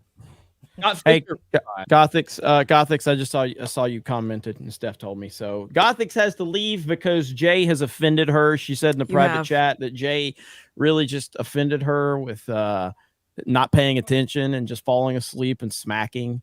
Yes, So, I don't know. yes. Plus, I'm on black people time, so I must depart. Gothix, what do you have going on? Anything you want to plug? I Anything thought that at meant all? you could just be really late. Well, it works in the reverse, okay? I'm rewriting the rules, all right? Okay. What do I got going on? I started streaming games again, so I actually started like a second YouTube channel. You can find me Gothix GG, or you can find me on Twitch. I'm still on that dumpster fire platform, and I'll probably be on tomorrow playing some Metal Hellsinger. All right. Nice. Always a pleasure having Gothix here. And we had to let Mark Hamill know. He can't have the title. Gothix always reigns. Yeah, supreme that's on that one, my title. That belongs to me, so. Thank you, Gothix. Good having you on. And we'll get you on for some Mario Kart soon. Hey, yeah, So, sounds like a plan. Bye, all guys. right, have a good night. Bye. I got things. Jay, you're being we got a request in the chat for you, Jay. So you got to make it happen now. Yep. Jay. Anna wants me to show my feet. Yes. Yes. Chat. How much did she pay? Chat. Nothing. Who's gonna help co-sign that Star Wars Girls request? $40, man. 20 per foot. There you go. That's not very much, really. That's really what the fuck, Jay? I don't think anybody. Who's gonna pay to see my I feet? set you up, and that's what you did. We got this whole Orlando thing, and that's I'm not gonna see it. Oh my God. I am never gonna financially recover from this. I apologize. It's not my stream, so I'll let Jeremy set the price. Like every time I think about that, I just think about that short little Asian lesbian that got her arm ripped off by a fucking tiger. Yeah. And like that's what he was thinking about. You know what I mean? He's like, I am never gonna financially recover from this. Like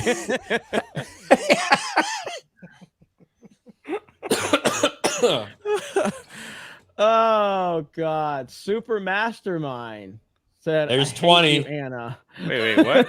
Super Mastermind says 20. I hate you, Anna, from Super Mastermind for 20, and then Tonberry Massa for 20. That is weird, but whatever. 20 for the left foot. Oh, boy. I want to preemptively. Wait. Before I want to preemptively say this. Okay, so you've been warned, chat. Okay, you have been warned. Disgusting. Disgusting. Stephanie's laughing. Oh no! There you go. There's the other one. Oh, $40. man, come on, bro. Damn. I'm just doing. Damn, Jay. Almost. I was not ready for that. I was not ready for that. What just happened? Almost fell back in my seat doing that. Putting the grippers on the camera. The grippers? Wow. What does that mean? It's like a term for feet. My feet are nice, man. Grippers? Yeah. The fuck? I get Hey, pedicures listen, I don't done. make My the feet names. are nice. Oh my god. Well, now we know that. Why? Why? Why? Why? Why? Grippers. God, 5. Ryan, the Cowboys lost his karma for getting you sick. That's right. All those fucking dirty ass gay Cowboys fans gave me fucking monkeypox, and I got sick. So, yeah, true.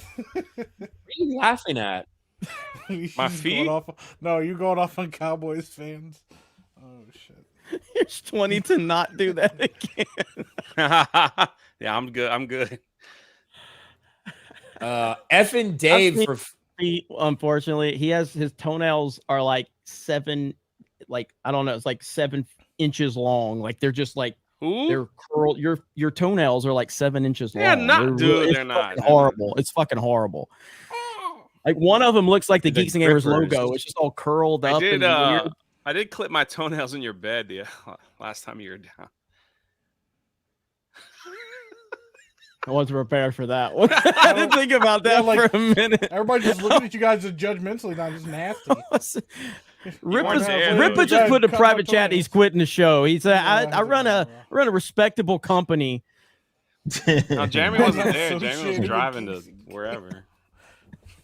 Effing Dave for $5. Speaking of tabletop stuff, a while back, Geeks and Gamers released a video about starting to do 40K content. Is that still happening? 40K is my favorite thing. We have no idea because Rudai runs that channel. Yeah, so that's definitely an Rudai question. Rudai basically has full, kind of authority to kind of run that channel within the confines of the channel in the D&D world and tabletop and everything. So if Rudai's watching, which he usually is, but he can definitely give you some more information on that. Rudai, are you here? We might bring Rudai on here one of these days. We talk about him enough. Yeah. Slade Lawton for $20. Rippa, my dad and I really enjoyed ISOM #1, and we're looking forward to ISOM 2. Rippa, did you hear about the tragic passing of William the Conqueror? Rumor has it he was just as fat when he passed as Jay is now when he died. What? What? Appreciate that. Certainly what I saw too. Thank you. But no, seriously, I'm glad he's excited for it. We got a lot. Man, I am investing more money.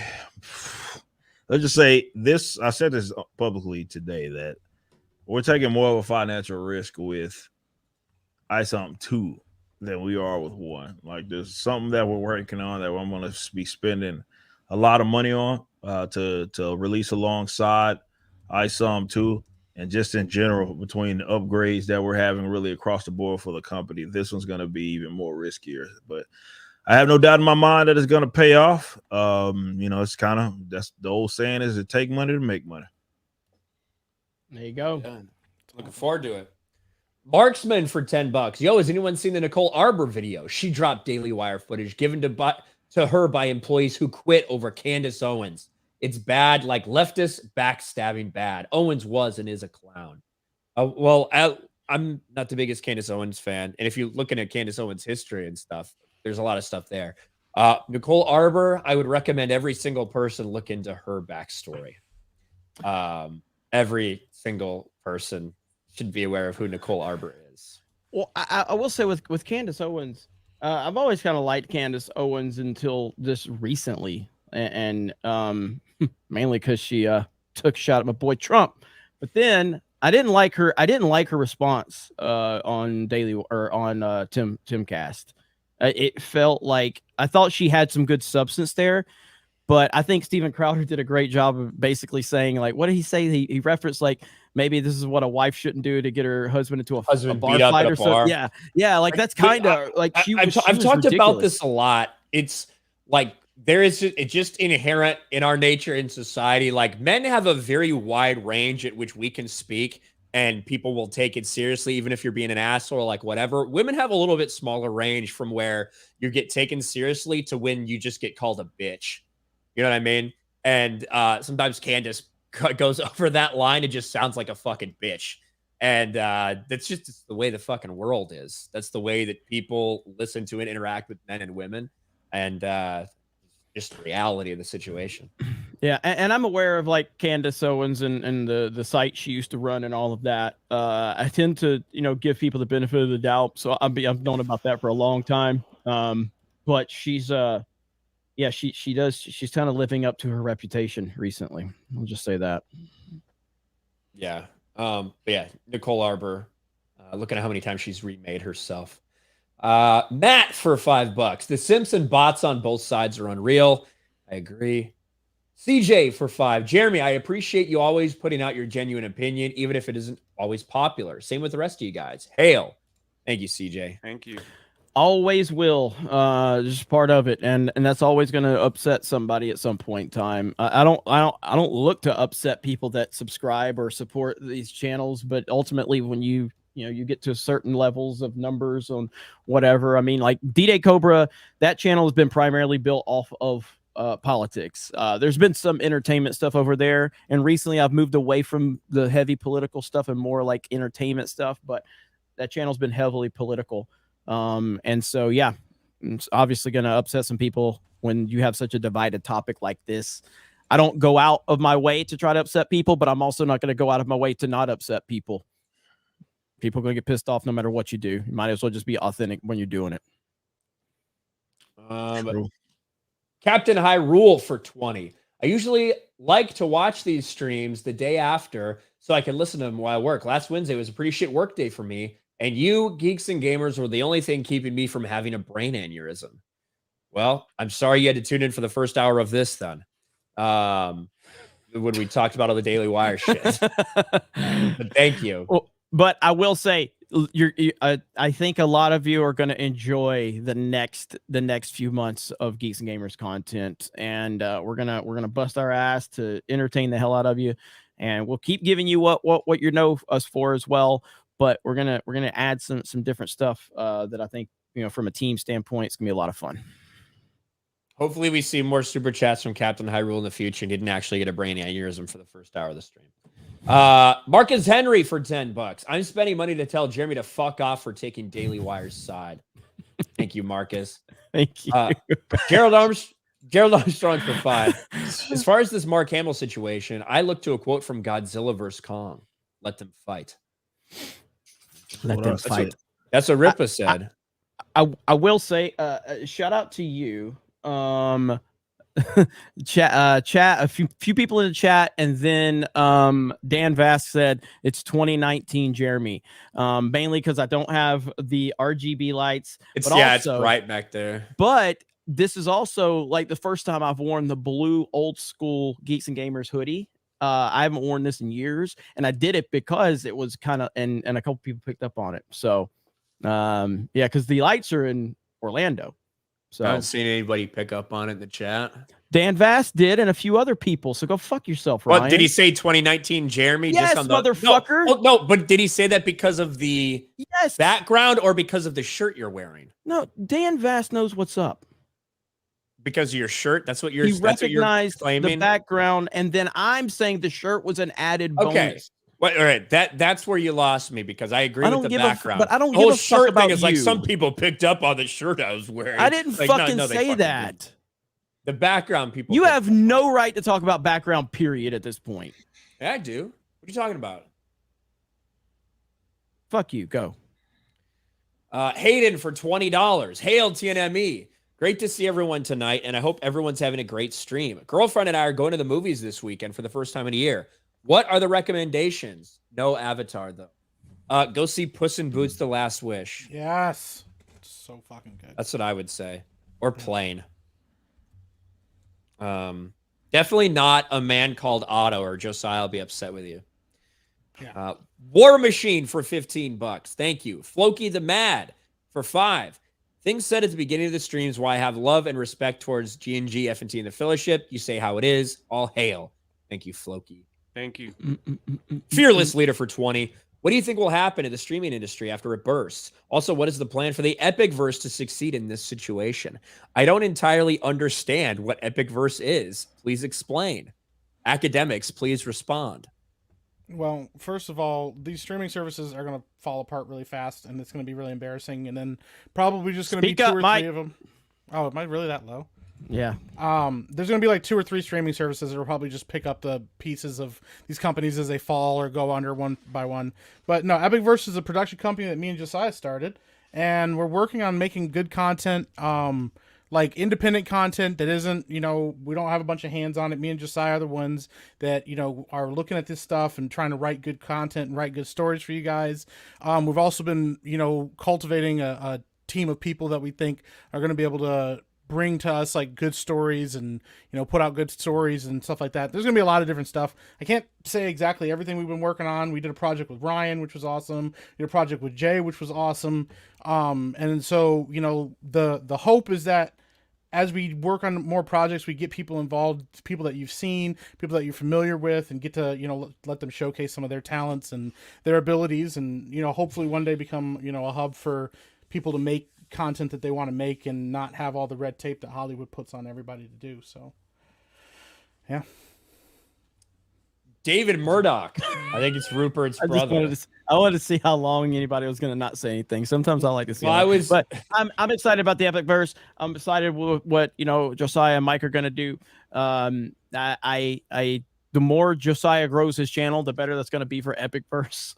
And the more crying faces on celebrities that he can find, because as they're able to launch stuff, he's going to be advertising it through that. So it's going to be cool, man. So we got their back. Yeah. Epic verse. David Murdoch for 10. The modern left are the new Pharisees. Break their laws just to watch them rip their clothes and scream. He's spoken blasphemy. Hashtag counterculture. Hashtag build something. Jay. When am I going to start my own VTubing career? We got an expert here. I don't know if she can talk, but she's backstage. We got an expert VTuber though, Krista Nova. Yeah, I think that'd be kind of fun. I think it's expensive though to like get a VTube, but that'd be kind of fun. Get it like an avatar or whatever. I look like a bear or something. Why would you want a bear? Why would you look like a bear, Jay? Jordan Peterson's not going to like you if you're anonymous on the internet. Oh. Look, people like the Lost Tale says Jay being a VTuber would be funny. I think it would be kind of funny. If you're anonymous, how's anyone supposed to know if you washed your dick?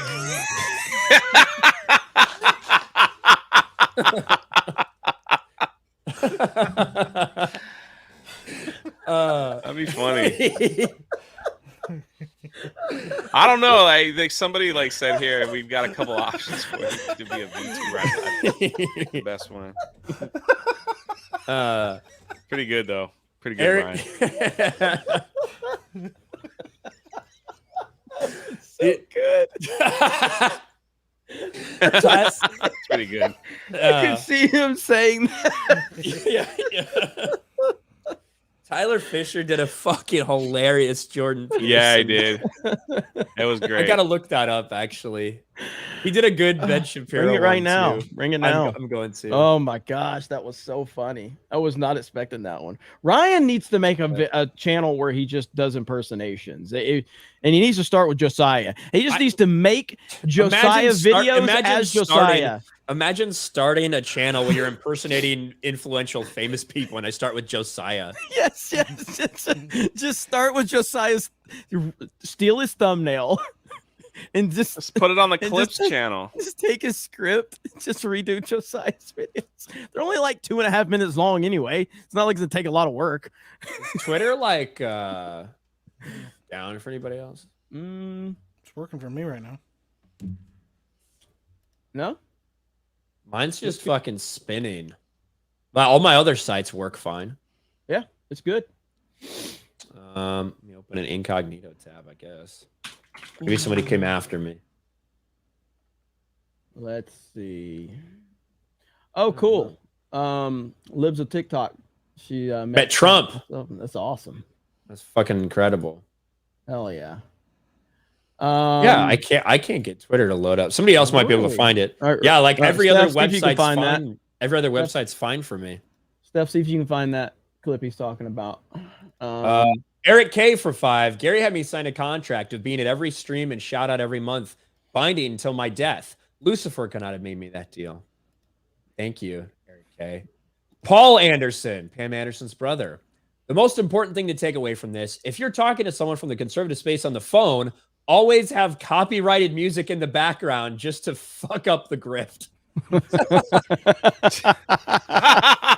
That's pretty good. That's really good. That's really good. That's really good. Doe. It says Twitter's not working for you either, Steph. That's really weird. Really? I wonder if it's a localized thing. It's weird. Like every other G&G headquarters is under attack. maybe. But yeah, that's really fucking weird. All right. Where the fuck was I? Doey for 2. Gonna take Jeremy and Ryan's money in fantasy football later this year. Maybe. Definitely Jeremy's. Will M for $10. If there's anyone that could fight big tech as a conservative, it's Crowder. Not even Elon. Well, Elon's not even a conservative. Elon is big tech now and a Dem. He's helped a lot, but Crowder's taking a stand, and that's all that matters.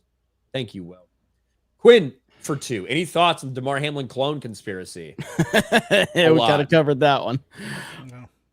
Mike Hill for $10. The background looks like Ryan can't decide if he's Republican or Democrat. Zootopia for 5. If everyone's done talking now, Jay would like to give his opinion on The Last Jedi.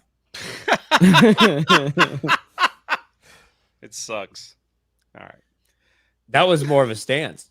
That's pretty BT for 10. Ryan's background looks like a good start. Now maybe get up some Displate posters up there. Maybe get some G&G custom ones made. I would love to talk to Displate. Those guys seem cool. Quartering seems to like them. I want to talk to the fucking ball sack underwear people that Quartering promotes too. The ones that have a separate fucking compartment to put your ball sack in so it doesn't rub all over your legs. Yeah, it's awesome. Yeah. Sleeve or something. Yeah. Eric K for 2. Hey, everyone. That's the definition of it, man. If there's a market for it, create it. Yeah. Dude's ball sack, Ball sack undies, Yep. Yeah. So. Yeah. All right, here we go. This was so fucking funny from Tyler. Holy shit. Jordan Peterson responds to the missing parts of the contract with Steven Crowder in Daily Wire. Well, I thought I would comment on the recent, let's say, controversy regarding Steven Crowder and the Daily Wire contract. Now, I had originally added a few clauses that were not discussed today, so let's discuss them for, let's say, transparency. Section 3, Clause A. Steven Crowder will be required to clean his room on a daily basis. Failure to do so will result in a $1 million fine. I know you're thinking, well, that's comically high. It's like, well, you don't know what happens if you don't clean your bloody room. It's like you've got clutter on the floor, and then you're on your way to work and you trip over some clothes. Now you've twisted your ankle. You see your dog in the hallway and you kick him in the face because you're resentful that you were so damn late. Now you're late to work. You're distracted, so you're rushing through your monologue. You miss a couple lines in the ad read. The company drops you. You lose $5 million. Then you get fired. You go home. You take it out on your bloody family because you haven't faced the damn bloody shadow demon of your father who's in the belly of the whale. So you kill your whole family. Now you're doing life for murder. It's like, well, couldn't clean your room, bucko. You haven't read the Gulag Archipelago. Holy shit. That's so good. Yeah. Oh my great, goodness, dude. It's freaking great. Goodness. He's just spot on with some of these. Oh man. That was great. Eric K for 2. Everyone knows Fucko. Jennifer Lawrence controls all. That's right. That's right. Hypnotic for 5. Wakey Jay. I'm awake. What's up, Hypnotic? Ultima 2000. Ryan tried to be Harley Quinn. Yes, red and blue. Suma Orange for 5. We may disagree on Lauder versus Crowder. Oh, we read that one already. From Suma Orange. Thank you. Shout out Suma Orange. Jeremy, we disagree on Bama and Brady. Sophie for 11. Why does it look like Jeremy stashed Ryan and Steph in the new house and left? Also, too many people called Jeremy. I get lost in who you're talking about. Love you, dorks. There are a lot of Jeremys. But that's the one thing that I took away from like the entire situation between you and Quartering and Jeremy Boring. There's way too many fucking people named Jeremy. So, well, that is true. You can always just call me D-Day Cobra. That sounds gay as fuck. I'm not going to call you that. I'm not going to call you RK Outpost. I agree. But most people do. A lot of people do. A lot of people call me Geeks and Gamers. They don't even call me Jeremy. They just call me Geeks drunk. and Gamers. Yeah. That's your channel name. Hey, it's Geeks and Gamers. Like, I have a name. You know, hey, it's the entirety of Geeks and Gamers. That guy right there. Yeah. Laura Lynn Lance for 2. Don't worry, I still love you, Jay. Hugs and smooches. Thank you. I'll take the love. Laura Lynn Lance super chats Jay every single stream. Yeah. Retromeister for 10. In 2010, Kristen Wiig self-insert herself. I imagine she does that quite often. As Lola Bunny for the Looney Tunes show, who is annoying and toxic compared to who she was in Space Jam. Now it continues in 2023 with Mindy Kaling's Velma. Yeah, I like Lola Bunny in Space Jam. She was fine. Yeah. Don't ever call me doll. And then fucking whatever she does. Gundam Collector for 10. Jeremy, please. We're getting off on the wrong foot. I'm not trying to attack you. My last super chat was purely inquisitive. I'm genuinely trying to understand the other side of the aisle on this one. Yeah, I mean, it's a loaded question though, and I saw the comment, which is fine. You can have whatever takes you want, but I've had so many people go, Jeremy clearly hasn't done his research. He's totally in with the Daily Wire, and it's like, you clearly haven't done your research on me if you think that I'm in with the fucking Daily Wire. I just have one opinion that we disagree on. That's it. And as I said in my video, I was careful because I knew that like this is a very divided topic. And as I said, if you're on Crowder's side, that's cool. I'm okay with that. I understand it's a divided topic. And reasonable people can disagree on this thing. Yes. And like there's a lot of people that I respect and I fucking love in this space that I have a different opinion than on this topic. And I don't even think my opinion is necessarily as hard line as some other people. Mine's not even that. I even said like I'm very torn on this. I don't think it's good for anyone. I slightly lean Daily Wire because I feel that Steven Crowder is playing this up. And I stand by that. And like, watch Ricada. I do watch Ricada. Watch him all the time. Watch Barnes. I do watch Barnes. I watch him all the time. That doesn't mean I'm going to change my opinion. And so that's the annoying part of all of it is you want my opinion to be your opinion. That's never going to happen. And this is where it shows where people are like, well, we agree on 99% of things, Jeremy, but this one, what? This one, what? We disagree. Okay. There's nothing wrong with that. So people have to get out of the tribalistic mentality. They really do. Because guess what? If you sit down with me, Ryan, and Ripa, I guarantee you have a lot of fucking disagreements just among us three. So then how are you going to figure that one out? You know what I mean? I like Rose. Jay's just too nice. So he'll be just like, oh, it's okay. It's okay. I disagree with like almost everything. Yeah, Jay really only gets passionate when it comes to desserts at fast food restaurants. Pretty much. Yeah. Then he'll fucking Jamocha shake, Jeremy. Arby's needs to be fucking higher. But to be crystal clear. You guys are you guys like the gift that you guys have, you guys can really like preach it, like preach what you believe, and it comes out really passionate. I wish I had that gift. So people could really understand. Oh, I guess for the majority of the people understand where you guys are coming from. So it's really it's awesome to see. So. Just to be clear, at the end of the day, I don't think there's a right or a wrong answer. I just think there's individual answers on it. And you're not wrong if you disagree with me. And you're not wrong if you say, fuck the Daily Wire. You're not wrong at all. And you don't have to apologize for that. You definitely don't have to apologize to me for it. And you don't have to answer to me for it. That's a drastically different take than I have on it. And you don't owe me anything. You can have whatever take you want. But at the same time, I don't have to apologize for what I believe. And I'm not going to. And I think people that have followed me long enough know that. And that's just the bottom line on it. Steve 89AK just became a new member of Geeks and Gamers. And I know we had a few new members as well. So thank you guys for becoming members of Geeks and Gamers. Thank you. Potentially criminal for 5. Watching Mark Hamill get burned by the fires he stoked. Maybe you want to laugh in Cartoon Joker. True. Drive-by commenter for 10. A better Scooby-Doo parody would be a fish out of water show where the gang has the same campy mannerisms juxtaposed with the actual gritty organized crime, drugs, mysteries, etc. of the 70s. Yeah, or maybe like just a modern or like an old-time Scooby-Doo set in modern day where all their surroundings are modern day, but they're still really like traditional and shit. That would have been funny. Anything that maybe somewhat resembled the actual characters, and a dog would be funny. Repeat for 5. Hi, G&G. Hi, Gothix. She laughed repeat, but maybe you'll have to repeat yourself on her stream. Steven Wasick for 10. Mystery Science Theater 3000, Geeks and Gamers edition. I'd watch the fuck out of that. Thank you, Steven. Hayden Jerko for 5. Glad I made the live stream. Love y'all. Thanks for standing up to the woke mob. It's been a crazy day and age we live in. Hail, Geeks and Gamers. Yes. Good Wrench for 10. Doesn't say anything. Thank you. Slaglust for 5. Eliza made personal videos saying how happy she was with her music videos. She called her mom and bragged about them to her. Moldy Lunchbox for 10. The Northman getting snubbed should be the real controversy. If everything everywhere all at once loses to anything else, there will be a meltdown of cosmic proportions. Weirdos will make it all about race. Ryan.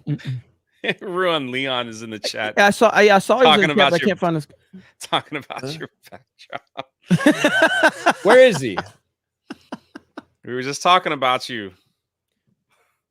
Frogger Leon, is it true that you went full simp mode and offered to buy Gothix a fucking console? I mean, not a real console, a Nintendo Switch. Don't listen to him, Ruin Leon. Buy the Nintendo Switch, the best console on the market. Buy it so Gothix can play with Geeks and Gamers.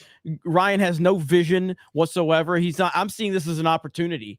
Okay, I'm seeing this as an opportunity. Ryan's like, oh, shut up, Ryan. Your background sucks, and he so said do your yes. opinions. Hell yes, bro. Right, hell you're gonna yes. You're gonna be all right. Ruin Listen, Leon. Leon is like one of Leon. those fucking dudes who does like the top tier OnlyFans $10,000 to visit and like fucking hug this girl, and then like a month later she's posting pictures. Just use all my OnlyFans money to go on a vacation with me and my boyfriend. And Gothix is gonna be gaming with us, playing fucking Mario Kart with your fucking console you bought her. I stand with Ruin Leon. He's right. His channel is hilarious. Jeremy's just pandering for the black vote. Sophie for 2. Hi, G&G. Just finished work. Hope you're good. We are. What's up, Sophie? Good. This channel isn't dead yet. No, and we'll probably get a few extra super chats just because you're dumbass saying that and me highlighting it. So go fuck yourself. Look like a furry too.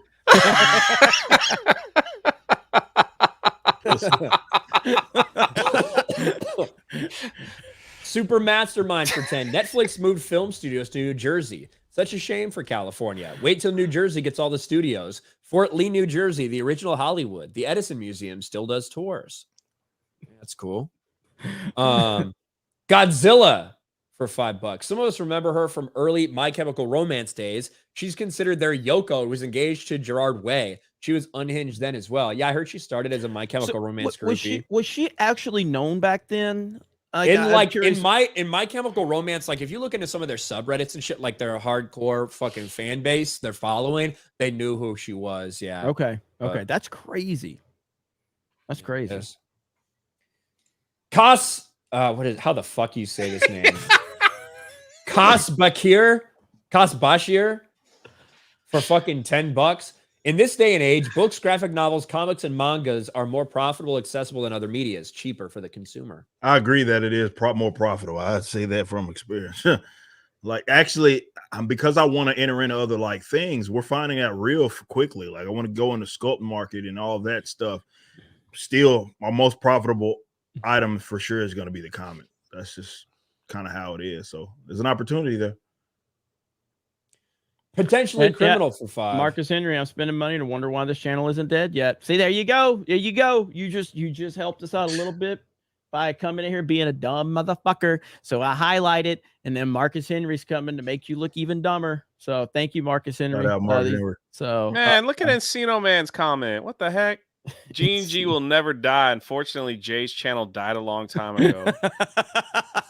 Yeah, he's never really alive. My channel is pumping right now. Pumping good. It's pumping. You mean it's popping? Keeping it alive for $5. Tom Berry Knott says super chat to feed the zombie channel. And then Salty Source Rex, Geeks and Gamers for the win with change your avatar, man. No, never change your avatar. Never change your avatar. Never change it. It has to always say that. Hayden, extra super so the channel doesn't die or whatever. I spend all my time watching this group and try to support when I can because Hollywood and streaming services are horrible.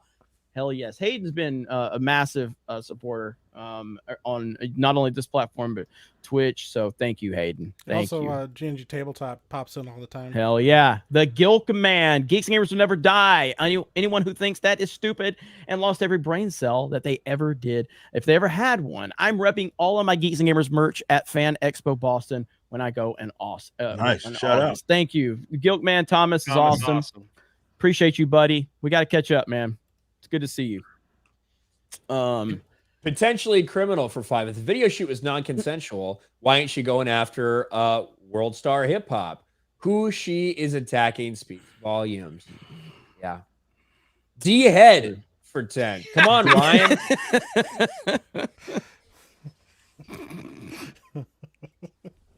D head for 10 bucks. So bad. Look, it's so bad. We're even getting super chats about it. Hell, Geeks Gamers first time super chat. It's my birthday, and I love spending it with all of you. P.S. Ryan needs some posters.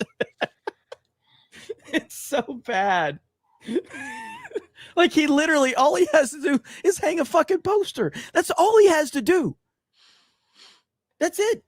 There's some poster, things that are hanging up there, but if I hang something, it'll look weird right now. So I actually have to get a nail. It'll add so much. It'll add so much. You guys roasted Mike for like a year. He had one poster. Exactly. That'd be dumb. If I just hung fucking one thing right there, it'd look weird as fuck. It needs to be balanced. It kept me alive for a while. So I just want to clear something up. Like, if anybody is accusing me of grifting with highlighting that comment, you're 100% right. Just want to point that out. Okay.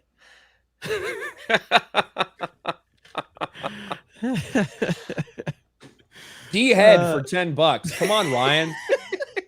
What the fuck is so funny about that? The way you say it.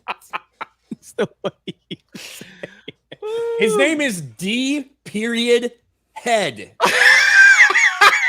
That's the name. You say it so angrily and aggressive. Oh man. D head for 10 bucks. Come on, Ryan. Take the collar of Jeremy. Hail G and G's. Thank you. Fantastic, Mr. Knox for 5. Pretty sure Eliza has no skin in suing people as World Star Hip Hop owns the clip. Correct me if I'm wrong. I got no fucking idea. Because no one really knows anything about what's going on there.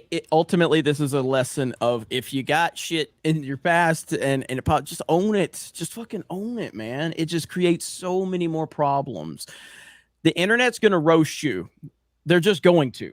And you can make the decision. Are they going to roast you for a little bit? Are they going to roast you forever? You know what I mean? And it just own it. People like it when people just own their shit and move on and laugh at the jokes that comes with it. You know what I mean? So, and in that case, yeah, just be like, hey, I did some stuff I wasn't fucking proud of after this. I'm embarrassed by it because my message and my idea about sex is like different now, blah, blah, blah.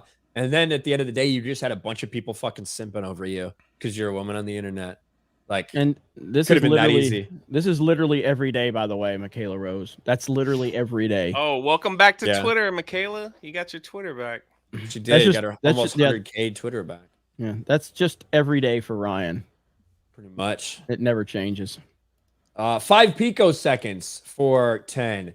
Jeremy, we may have slightly different or slightly separate takes on the Crowder Daily Wire situation. However, we still agree on the one thing that truly matters. Pineapple does not go on pizza. Hell yeah. Now, look, if you guys want to get pissed off at Gary over some shit about pine, I'm 100% okay with that. Because some opinions just are bad, and that's one of them. It's very, very, very bad. Yeah. Ruin Leon says, to hell with the roast. This chat needs to bully Ryan to change these colors. If the chat freaks out about it enough, I will not change it ever. Pretty much how it'll go. Ginger Adventure for 5. Jeremy, ever get a brown recluse bite? Anybody? It's horrible. If anybody would have gotten one, I'd assume it's Jeremy. I'm not a fan of spiders. Spider, not to my knowledge. I would rather have a fucking snake in my house than a fucking spider. All right. I may have been bit by a spider at one point because when I was in 8th grade, like 5th through 8th grade, I had glasses. Then I switched to contacts for a little while. Then all of a sudden they started getting real fucking blurry. And I went back to the doctor and they tested my eyes. Like, I don't really know what to tell you, but you have perfect vision now. So I got bit by a horrible spider in Haiti. They had to like cut it open. It was awful, man. I was sick. I was on my leg. And well, my spider bite went better. I have fucking moments. 20/20 vision after mine, fucking Toby style. These are moments where we need Krista here to come up with some weird scenario with Jay and some meme. It's not weird. I just was like, what is this lump on my leg? What is that one meme that she came up with? You had to like lance it? They had to like fucking cut it? Yeah, and I'm in the... I've seen brown recluse. I've seen brown recluse bites that are like do shit kind of like that. So maybe. I was in Haiti. I wasn't even in the States. So it's like they put all this iodine on it and they cut it and they squeeze it all out. You're lucky you didn't fucking die. Yeah. Well, a tapeworm, that's what it was. Krista made a whole meme out of the tapeworm, and you made a book out of it or a story or something. So just an emoji. Jack Hudson for $2. Thank you. With the corgi sticker. The Chicken for 10. Jeremy, of course Crowder's playing it up. Granted, so are you. You've made the same number of videos he has and have been on more live streams talking about it than him. Hail G&G. Jeremy's Jeremy's made one video. Two. Crowder's made two videos on it? Mm-hmm. Oh, well, never mind. Yeah. That's true. I didn't see that. Absolutely. I mean, that's just, playing it up, whatever. I mean, but he's the one playing like, oh, I don't know anything about business. Yeah, I'm just worth millions and millions and millions of dollars and having negotiations for 50 million. I know nothing about business. Okay. I have made 0 videos on it, and I have been on live streams, but I haven't wanted to talk about it on live streams. Robert Wiles for 2. I identify as having 2 legs, Jeremy. Jay laughs a lot.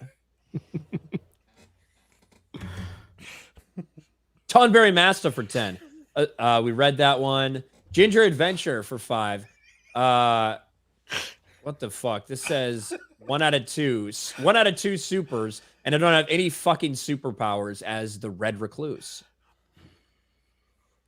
There you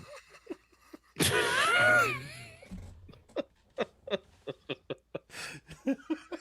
Video dating tape? From like what, the 80s? Yeah. Lord of the Rings. I'm Ryan. I like long walks at the beach. I like eating my eggs scrambled. I just want to find a cool girl who's down to go surfing with me. And I don't care if you smoke. I'm down with that. Come on, give me a call. Bruce Willis does it. That means it's cool. Lord of the Rings nerd for $20. Hail Geeks and Gamers. Mike, can we get a comedy with Jay and Ryan as the leads? I think it'd be hilarious. With the walking meme of Jay and the sarcastic straight man of Ryan. It would be brilliant. Also, shut the fuck up, Jay. Who said that? Lord of the Rings nerd, 97 exclamation point. That's funny. That was fucking amazing. That was awesome. I was scratching my balls when that was going on, but I was off camera. So Grant for $2. Disney Star Wars hotels slashing prices. How bad is it, Jay? It's pretty bad. They've canceled tons of bookings because they can't even get 25%. So they've had to cancel it. And then they're saying that it's refurbishment. Yeah. Yeah, that's just one side is reporting that, some others aren't. And then like some of their top employees quit, and that actually helped create some of the characters. They quit. So now if your date got canceled, they're giving it if you change your day, they gave it to you for 50% off, and now it's just a mess, man. The whole thing is a mess. So Hayden for $20. Ryan should just get a single anime girl figurine and put it on the shelf behind him and never even mention it. I could do that. The commentaries of a nerdy night for 5. I hate Rick and Morty. I hate any scribbled slop that looks like Adventure Time. Good riddance to animators who scribble like 5-year-olds. Yeah, I never watched Rick and Morty, and it was so popular that every fucking body would just bring it up and ask me, "Oh, you gotta watch it, And it just got to be so annoying that I just didn't want to watch it, so I just never watched it. And it was mainly because of just the overkill. kind of how Ryan reacts to stuff. I wish we had I a was gonna say, camera. that sounds like my way. Yeah, Things. Me and Ryan like drove through how many? Like last year, we drove through like 15 states, I think. We drove to Nashville and then to Texas and then back to Florida. Yeah, we stopped at Louisiana. That would have been. That was when my car was overheating. We had to stop every 30 minutes. Yeah, we had the camera going. It would be kind of funny. Yeah, we'd have to edit out a lot. Ryan was hilarious, man. I just laughed. I think one of my favorites when we stopped at this gas station and they were advertising this pecan log. Was that it? And then we went in there, we got a pecan log. Oh man. Anyway, you got a pecan log. I got one, yeah. Because you couldn't wait for that thing. It wasn't. It was talking about fucking Old Smokies pecan logs or something. I don't know what the fuck that place was called. Stickies, right? Stickies, yeah, Stickies. Stuckies? I don't know. It's your place. You're like, oh man, my family loves this place. And we stop. It is just a fucking shithole. Like, I was like, I don't remember it like this. Looks like Jay's memories of Haiti rather than his like family vacations. The worst was south of the border. South of the border was also something you were excited from your fucking old family days. Yeah. And oh my god, that was so funny. That was a bigger flop than like that Disney animated about it for like movie 3 hours. Yeah, that was like Strange World incarnate. Like that you were so excited, and we got there. It was a shanty town. I literally just pissed all over that place.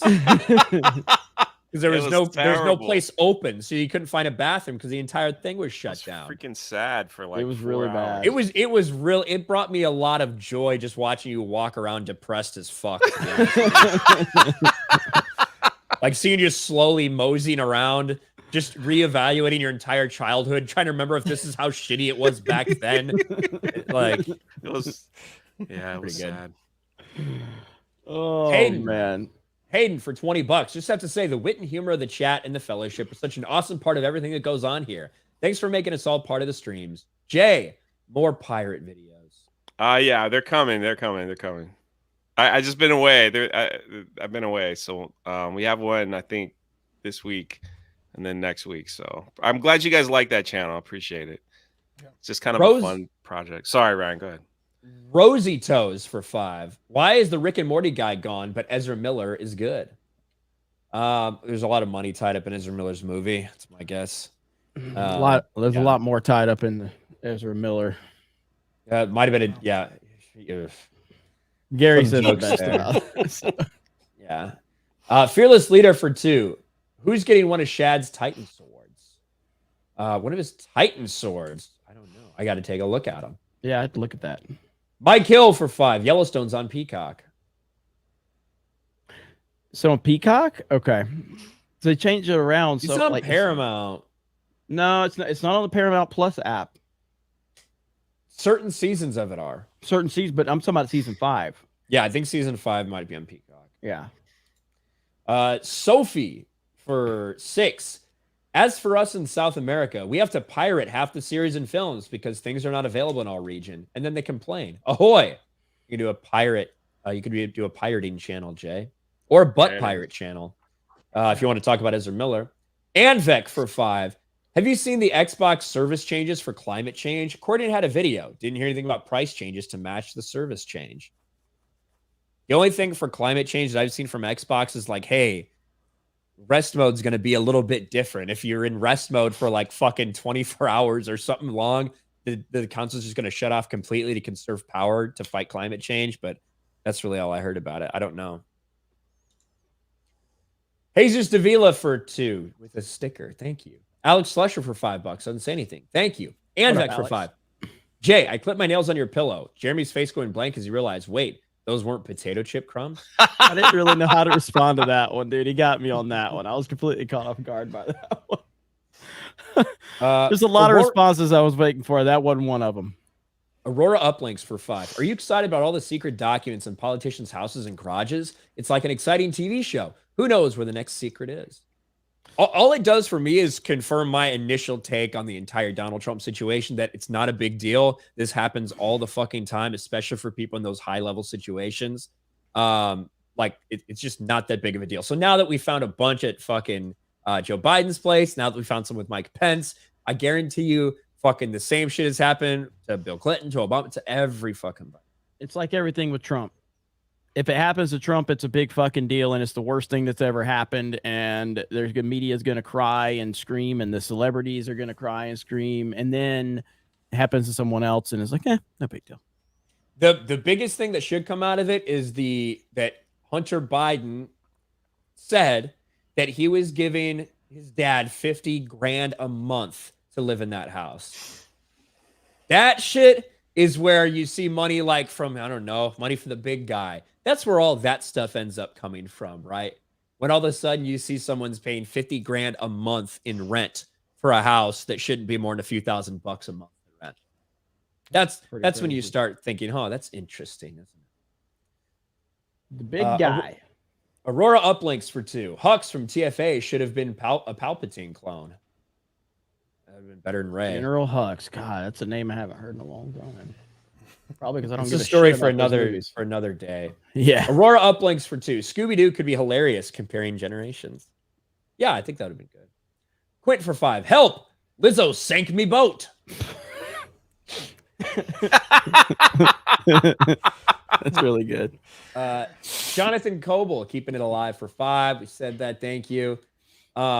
Reverse Lee for 5. Crazy that Crowder claims to take on big con and tech, even though his whole career is based off big companies like Fox News, Blaze, and of course YouTube and PJ Media. Like yeah. He's never that was the one of the weird. We talked about that on my stream, like the weird comment that he made about like change your business plan. You could do what I've been doing as far as like relying on some of this stuff. I was like, dude, your whole career was built on that since you were young, really. So I don't know what he was talking about there. That's a good point. I mean, like there's a reason he didn't have access to that email list. Yeah. You know? Yeah. Anakwamon, abuser of Streamlabs for 5. Again, G&G will never die. Only its individual members will. Ryan will probably go first. Fast food related. You're not wrong. You're not wrong. Taker for 5. Ripper's critics are like, why are you treating your business like a business? You're supposed to be dead broke, sharing a flat in San Francisco with 6 other people. I've never had, like, that was weird, man. The whole backlash of basically people thinking that I'm not supposed to make money on my comic book company. I'm like, interesting. It's wild, man. Share the wealth, Ripper. Sophie for 6. Saw this comment in chat. It looks like Ryan's teasing a gender reveal.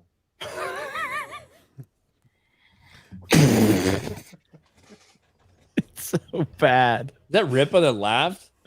You fucking like spat your shit out. What the fuck? Sir Yubasan for 5. Just watched Comic Book Superheroes Unmasked that was on History Channel years ago while Stan was still alive. May the Iron Age repeat its glory. Thank you, Sir Yubasan. Saint Smash for 5. Ryan's background looks like he's about to make a video dating tape. We said that one already. The Burst of May 1st for 5. The quality of Hollywood's movies will make them burst into bankruptcy if they keep at it. The Dirty Pox for £2. You see Rockstar Games ever making a Manhunt 3? They got to fucking work on goddamn Grand Theft Auto. Manhunt, man, that was a controversial game back in the day. You can imagine what the fuck would happen today. Grand Theft, man. I don't think, because didn't they already make some changes to like even the on some like there was some announcements that they were gonna dial certain aspects. Yes, dial it back, and I was like, at what point does it not become Grand Theft if you do that? So even with Grand Theft Auto, it's gonna be if they. We have to see what that is. Yeah, if that's like, actually GTA. what that's gonna look like. They're branded by their fucking offensive shit. Like that. Yeah, that's what they're known for. I think didn't they censor the Confederate flag in Vice City?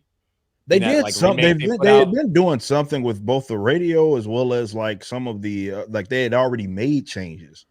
That there's probably a lot of transgender jokes and shit. Oh, there's plenty. There's fucking plenty, and they're fucking hilarious. Yeah, they're goddamn hilarious. Yeah.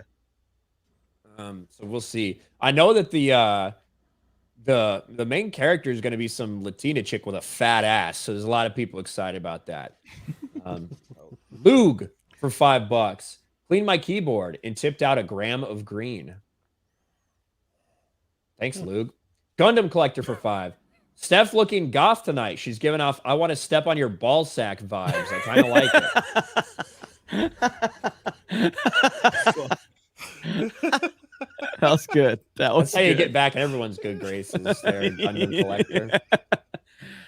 And Gundam Collector, like, and for anybody, like, nobody I'm mad at for criticizing me or whatever. It is a little kind of like sometimes when people are telling me that, like I said, I don't know what I'm talking about, but then they don't really know what I'm about. Like, that's where I get it. But you can say whatever the fuck you want about me. At the end of the day, you're not going to get banned from this chat. You're not going to say you're not welcome, Geeks and Gamers. You can say whatever the fuck you want. The only things we say you can't say in the chat, you can't dox people, you can't threaten, and you can't intentionally try to get us in trouble. YouTube shit, like, criticize all day long.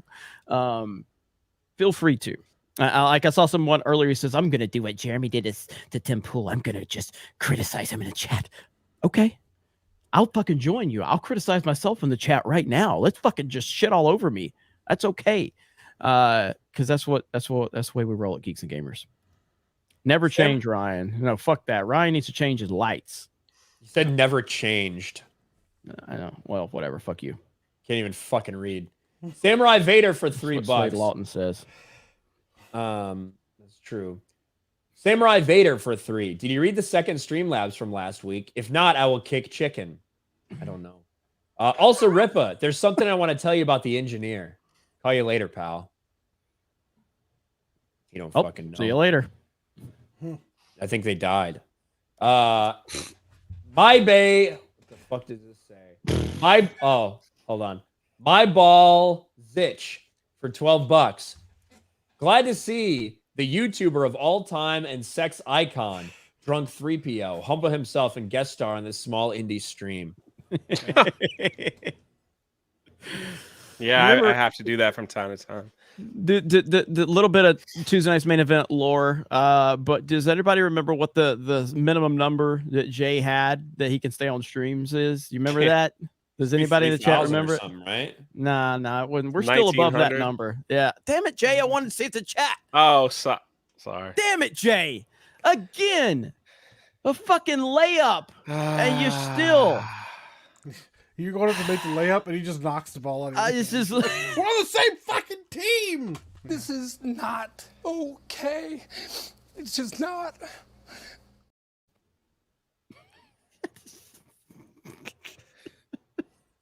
I really like Geeks and Gamers. Please don't stream when I stream during the day. That's all I have.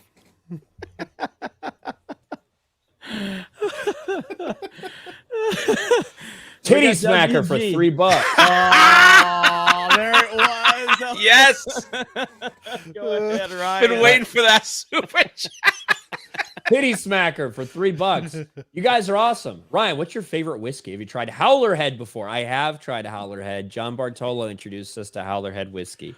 I do like Howler Head. This is when you start covering UFC on Sports Wars. I'd love to see that. Howler Head night. I would like to. I only have so much fucking time. Yeah. So I do my best, but I can't take up my Saturdays watching UFC event at this point in time. But I would love to. And I've had some people send me recommendations for guys that I think would be good for the channel and stuff. There's one guy who has his own UFC channel. I think he's way too big for us personally. But yeah, I like UFC and I like to cover it more. My favorite whiskey, probably if I was just like taking a shot at one that's not super expensive, it would probably be Basil Hayden's. I really like Basil Hayden. It's a really good fucking bourbon. But I do like Howler Head a lot. I was going to say WG dropped 5 more gifted memberships for Geeks and Gamers. Thank you, WG. Appreciate you as always. WG also donated $110.05. Woo! That ain't cheap. That ain't cheap at all. WG says donated a nickel for every booger-eating Canadian sportscaster who got their feelings hurt by Ivan Provorov last week. Hell yeah. Hell yeah. If you guys don't know, if you don't follow hockey, which people don't, I know Ripa does. But Ivan Provorov is a hockey player for the Philadelphia Flyers who did not go out for warm-ups when they were virtue signaling with their pride flags. And not pride flags, but pride jerseys. He didn't say, I'm protesting this. He didn't say, fuck gay people. No, he just said, I'm not going to go out there and wear this pride jersey. It's against my religion. But the mainstream media decided to attack him, try to cancel him. And he stood up for himself. He said, no, this is my religion. It's not, I don't hate people. I love everybody, but I'm not going to go out with something on me that I don't support. And yeah, that's just the worst thing in the world, apparently. You have to be like the ultimate tolerance. Now, it's not that. It has to be acceptance. You can't be tolerant anymore. You have to be acceptant. And the people that have been telling you to be tolerant, they can't tolerate you just being tolerant and not accepting everyone. So also, Jonathan Isaac returned to the court. Did he made his first debut in like 2 years? 2 years, right? Yeah. Yep. The guy who would not kneel for at an NBA for Black Lives Matter stood. He's also doing stuff with Daily Wire. I don't know what his contract is like, but maybe we'll find out. Ivan's jersey it became the except for small, right? I think it was his jersey sold out. Ivan Provorov's jerseys like completely sold out except for extra small. Extra That's small, really it. What did you say, Ryan? Extra well, small? I said the people that are wearing extra small are likely part of the group that got offended because it's all the gay dudes. That's probably it. They're probably part of the LGBTQ mafia anyway, if you're wearing an extra small. So kind of makes sense. Oh, Anak Maman. I wish I felt sympathy for Mark Hamill. Unfortunately, that would require him not being a piece of shit. What goes around comes around, Mark. That being said, I'm sure he'll just blame Trump and the MAGA people anyway. Not the sharpest tool in the shed. Yep. Taters Vivo for 4. I like Jay, but something strange happened at Anime Matsuri. When I was there, he pulled me to the side and said, you want to see something cool? Then he yellow flashed me and showed me his big girthy panel. Anyway, jokes aside, love you guys and hail TNME. I have no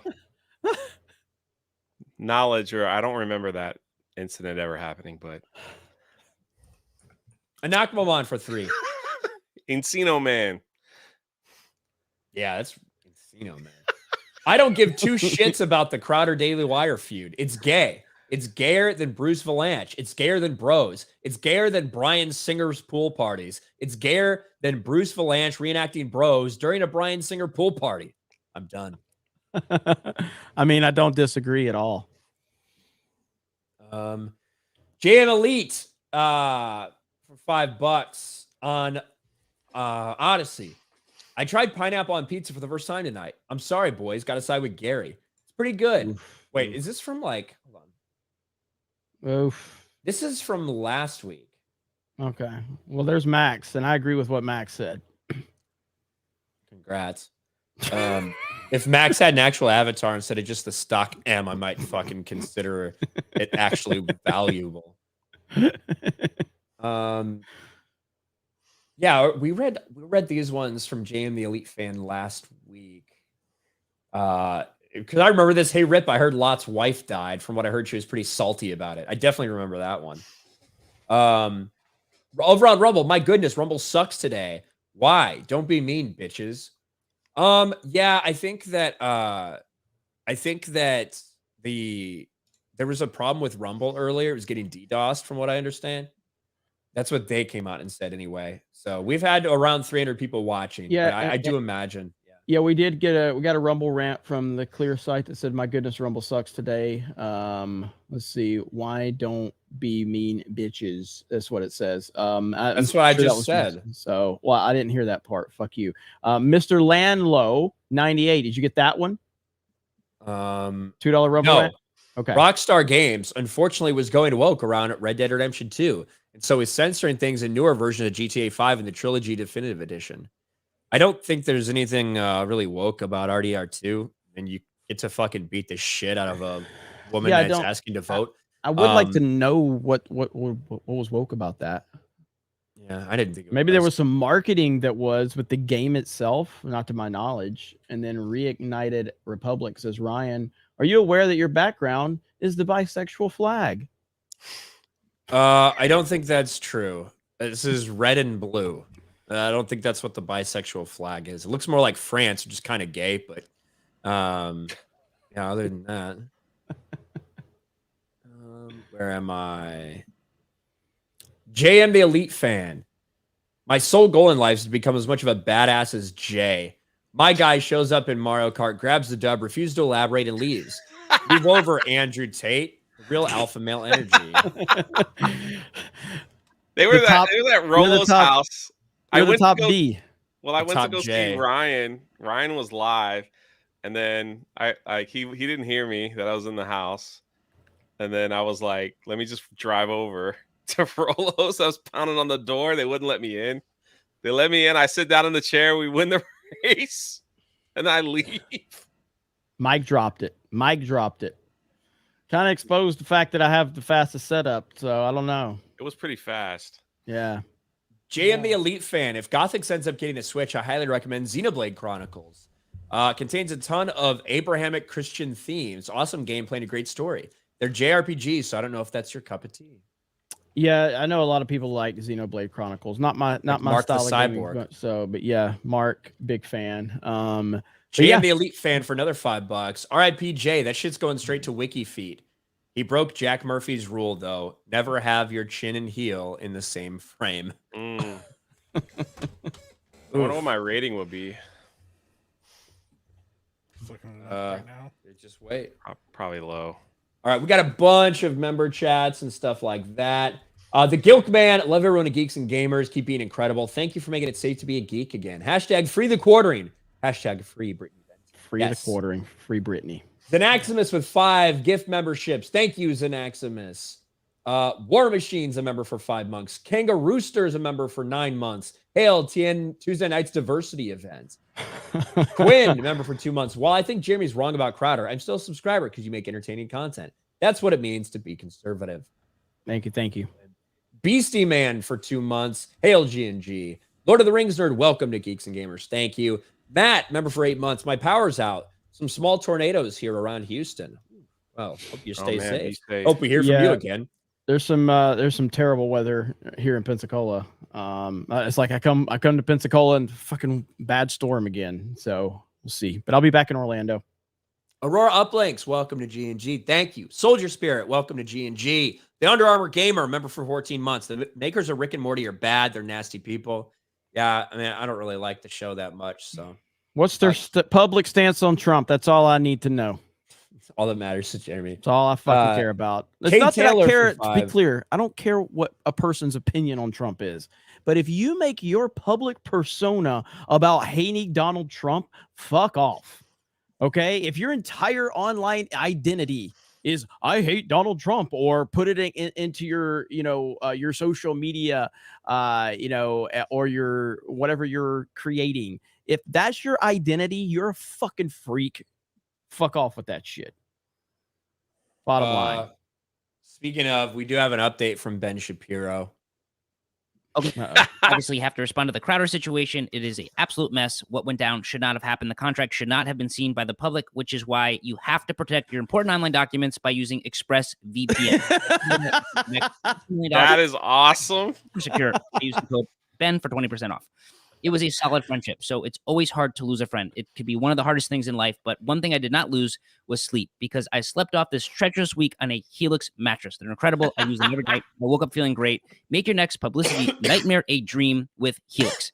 But I really wish he didn't do this passive accusation thing. If only he was more forward and wearing a Tyler Fisher t-shirt with virtue signals printed right on the shirt. Tell the world you have 20 booster shots. Tell your grandma she's racist by going to tylerfisher.com using code Tyler10 for 10% off. Okay, more about this contract. But first, if your sock game sucks, you're not having sex. No socks, no sex. That's why I used... That's really good. That's really good. Look at the fucking yarmulke. Yeah, I know. Oh, shit. Oh, man. Look at this. Part about that is Tyler Fisher worked... He worked on Terror on the Prairie. You know what I mean? Can you pull that back up real quick, Ryan? What was that picture on the back wall? Was it just an empty frame? Looks like it. I don't know. Okay. I was just curious. It is. Yeah, just a frame. Okay. Damn, Jay, that was a letdown. Yeah, Good job on that one. No, so after I said that thing about Trump, he's like, Ben Shapiro did, Jeremy? Yeah, like the fucking video I have on D-Day Cobra slamming Shapiro for that. I thought the empty frame was funny. Like, that's been my biggest issue with Ben Shapiro's is anti-Trump shit. It's the only reason I don't like him. Fuck him. Anyway. Kay Taylor for 5. Love what y'all do. Keep up the good work. Jeremy, any update on the G&G app? Yeah, the app. What? Jay's the detective. Yeah, I talked to our premium members about this. So the development, we had 2 different people that were developing. I think I've talked about this publicly too, if I'm not mistaken. But I was really, really uncomfortable with giving up any personal information, because when you sign up to the website, if you become a premium member, we have it. Just like any other site, we have information, and I'm very, very I'm very sensitive to that. So turning over that information is always something I'm very aware of. And but I have there's one of the developers that's recently reached back out to me because they heard me express those concerns. And so we have continued those discussions, although I need to follow up with him because, I mean, he understands the sensitivity to that. And so as much as I would love to just go ahead and get that ball rolling, I appreciate all of you trusting us with your information. So I want to do everything I can to protect that. So anyway, it may happen at some point. It's not really something that's on the top of the priority list for me right now, just because it's very, very expensive and very complicated. So tried. Just we'll see how the next year looks for us. Aurora uplinks for 2. Jay is the sort of help that slaps you mid-game. I wouldn't slap anybody. The burst of May 1st for 5. Will Ripa consider donating money to a cause for malnourished cats to his competitors in the comic book space, particularly cat food, to be exact? That's what they eat. So, well, yeah, I mean, yeah, not to the creators we're talking about. But to the cats. It could be like a hashtag save the pussy campaign. Yeah. Not shave, because the comic book creators definitely wouldn't be down with that. At least the ones we're talking about. Quint for 5. Lizzo can't stay down. Not with 5 barrels, she can't. Is that from Quint? Yeah, from Quint. That's awesome. Quint's the guy from Jaws. Reference. Yeah. Mega YouTube for 2. Wendy's 4 for 4. Ga. Thank you. The people who have been doing like the Burger King shit, the Whopper, like that fucking meme, it really got me because when I was trying to figure out, when I was at the Tampa Bay game and the wide receiver, Russell Gage, got fucking hit and his neck went all weird and he like couldn't move on the field and shit. That. Yeah. It was like, I was trying to find a replay of it on social media. And I fucking saw one guy and he's like, Russell Gage takes a fucking weird hit and looks paralyzed. ESPN, let's go to commercial. And then it was just that Whopper. And it made me fucking die laughing as the stadium's silent as Russell Gage is getting strapped to a fucking back brace. I'm just laughing at this Burger King meme. What the fuck? Haller goes for 5. I still like Mark. Always did. Jeremy, did you get a chance to hear our 80s playlist? We accidentally made a 90s song last night.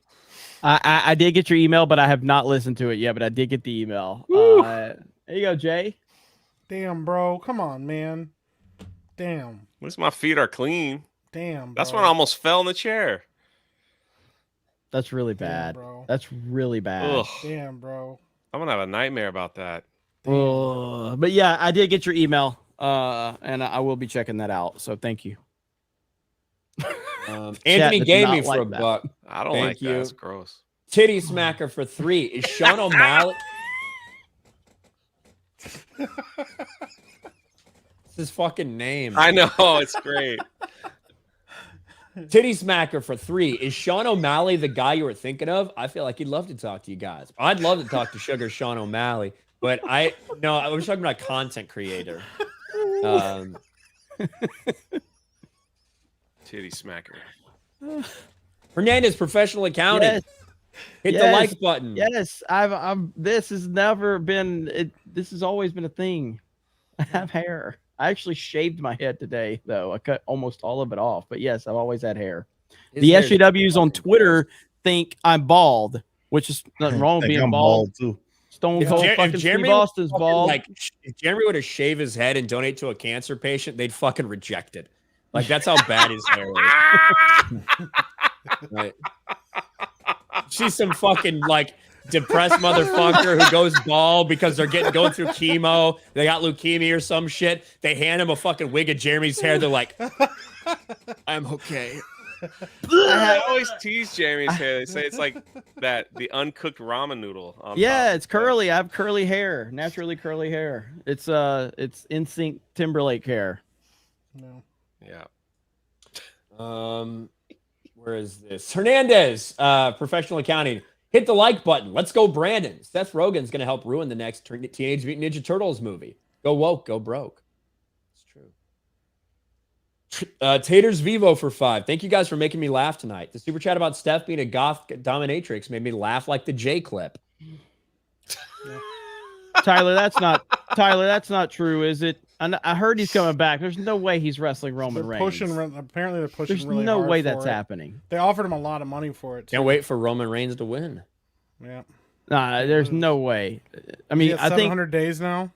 Austin can put on a great, like, what he did in Dallas. I'm very impressed with what he did, but he can't put on a main event level match at this point. And they also, I mean, you got to give a lot of credit to Kevin Owens because Kevin Owens is really good at selling. Yes. So yes. And Roman, fat Kevin Owens. Yeah, I he's don't very good at selling. I mean, the guy's technical skills are really impressive. So I look, maybe I'm talking 3 years ago because I don't really watch wrestling at all anymore. But it's like I'm not a fan of Roman Reigns. Has he improved? Because I think he sucks. So they made him stop. He found the last time I watched him, he stopped fucking talking. They Thank had God. Paul Heyman be his manager. So they basically just put him in the role that Lesnar was in. They just have Paul Heyman talking for him.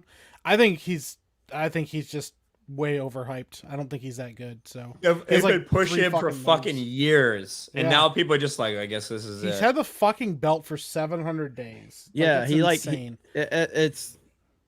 I do not understand the Roman Reigns thing. I just don't get it. I have seen wrestlers get pushed over the years, wrestlers I didn't like, but I understand Roman Reigns is just not good.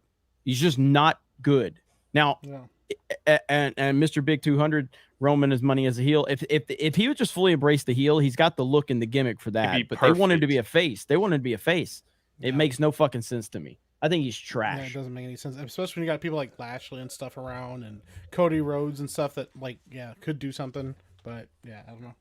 Matt HDX for $10. Oh my God, power back. My family just prayed. Nice. That's good to hear, man. Nice. Darth Racer for 5. Shapiro voted for Trump in 2020. Yeah, he did. He Marcus jumped off Henry. that ship as soon as he could. Marcus Henry for 10. I'm paying money for Ripa to run for president and not abolish the government. Ripa, 2024. You couldn't pay me enough money to do that. I'm fucking gonna if I win, yeah, I'm gonna abolish it and I'm quitting. Got the beast from the inside. Yep. X-Wing for $10. Why is Ryan in a rocket pop? Now that I'll accept because it's red, white, and blue. I'll accept that. Thank you, X-Wing. East Coast Toasty Boy for 5. They made Daphne Asian. Man, I knew her eyes looked a little. Well, I'm just gonna stop right there. Let's just say it explains her face being weird. Yeah, fucking eyes look Asian. Shout out Extra Girl. That's right. Echo Base Network for 5. Show us bald Jeremy. Long time no talk. Saw you guys streaming. Want to say hello. Keep up the good work. Thanks, What's Echo up? Base. What's up, guys? How you doing? Good to see you. Reignited Republic for $1. Jeremy, what are your thoughts on Tom Brady at the moment? And that's the last super chat. Tom Brady was absolutely, in my opinion, I think he's coming back in next year. He's just this can't be his last year. This was a disaster year for him. We'll talk more about it on Sports Wars, but I think Brady will be back. I don't think he'll be in Tampa. I think he's either going to be in San Francisco or Las Vegas. Yeah. Well, sitting at home in that big old mansion by himself, might as well. Yeah, just I mean, fucking his new big titty girlfriend. Yeah. Well, Yeah. until she finds out, he's like, I gotta go to training camp. Yeah, it's the first time Tom Brady's had titties in his life in 15 years. A new man. You come back, yeah, all refreshed, yeah. We're gonna wrap it up. Awesome episode. Thank you to Gothix for coming on, being here. Really do appreciate that. She's always welcome here. And yeah, there's a couple things we'll plug. You guys definitely should go watch Ripa's interview yesterday. He just like the fact that he's the first one that got it really pisses off Ryan, I could tell. So because Ryan was the first one to make a video on it. I'm kidding. I'm just kidding. What? You were the first one to make a video. Uh-oh. Did Ryan die? Or did I die? Yeah. No, Ryan died. Did I die or Ryan? Okay, Ryan died, right? It was Ryan. Okay. I was watching a video of LeBron James getting upset because he lost. Was it tonight? The one I sent you? Yeah. Evidently, it's from tonight. I think they got their ass beat by the fucking Clippers. I sent Ryan a tweet about obesity, and his tweet made me, dude, that was a. I think Jay sent me a parody account. So I retweeted some fat bitch said you're obese. But then yeah, of course, since I didn't do any studying because Jay fucking just sent me the tweet because he wanted me to tweet about it. I just wanted you to see it because it was funny. Well, it says obese is the N word for plus size people. So then I just said you're obese. But then when you actually look at it, it's from an account. The account's called Dr. Anita B. Eaton. The face is like fucking photoshopped and shit. It's so funny. Fat affirming dietitian with PhD in body positive medicine. Oh, author of Snacks Over Scales and Health at Every Happy Meal. That is fantastic. That is fantastic. The meme responses to that are pretty so fun. I didn't think you were gonna quote tweet it. It's so funny. No. I'm sorry, I was dying. Oh man. Yeah, so jeez. But yes, Ripa's interview with is it Kara or Kara? How does she pronounce it? Kara Lynn? I don't know how she pronounces this, but anyway, you need to go check that out. And also Ricada is currently live interviewing Kyle Rittenhouse. So that is awesome. So obviously you go check Ricada out on Rumble or YouTube. But I know he'll probably have a bigger audience on Rumble. And yeah, so great show tonight. Epic Mike, where can they find you? Yeah, you can find me on Twitter and Twitch under _epic_Mike. Catch me every Monday on the G&G Tabletop Secrets of the Frost Maiden. Catch me every Tuesday morning at 11 a.m. on Daywalker Comedy's channel, the Day Talker podcast, and then catch me here Tuesdays, and I'm all over the place after that. So, hell yeah, man! Good to have you here. And then also check out epicverse.tv. Yep. There we go. Some merch. It's dope. Drunk 3PO. I'm at Drunk 3PO. Gonna hit 100K this year. It's gonna happen. We're gonna get this thing done. So thank you guys for all the support. Another fun, awesome stream. I love laughing, man. You guys make me laugh. So we love you right back. Greedo got you. We love you right back. Appreciate you guys. My Nerdy Home. Go follow My Nerdy Home on Twitter and on Twitch. She's still not feeling well, but she's awesome. So you guys go show her some support. Young Ripa. Yeah, I stream randomly. Fucking do videos randomly because I'm working all the time on Ripaverse stuff. So there's that. I'll finish out this first game over at twitch.tv/YoungRipa59 so y'all can follow me. I may even play a couple hours tonight before I call it, but we'll see what happens there. But yeah, you already know where I'm at. Appreciate the support, but you want to support, go to ripaverse.com, go get some comics, get some merchandise, posters, shirts, all that good stuff. And yeah, we're gearing up for the next upcoming campaigns for the following this year. Keep thinking it's fucking 2022, but for this year we got several campaigns we're going to be releasing, so should be exciting. Oh yeah, man. Ryan, are you gonna have a different background next time people see you? I guess it depends when the next time you see me is. If it's tomorrow, no. If it's FNT, maybe. And no Fortnite tonight. But we'll be back at it tomorrow night, and then me and Ryan will be live. Is it D-Day Cobra tomorrow, Ryan? Yeah. Yeah, D-Day Cobra live for our political show. Suresh will be there. Ryan will be there. I'll be there. I'm sure we'll be talking. Drew might be there too. Drew might be there. So it's going to be a fun one. So thank you guys so much. Really do appreciate it. Shout out to Krista. She's obviously not feeling well either. So go follow her on Twitter and on Twitch. Other than that, you guys go check out Ricada, check out Ripa's interview, and we will see you tomorrow on my D-Day Cobra channel. Have a great night, and we will talk to all of you later. Bye, everyone.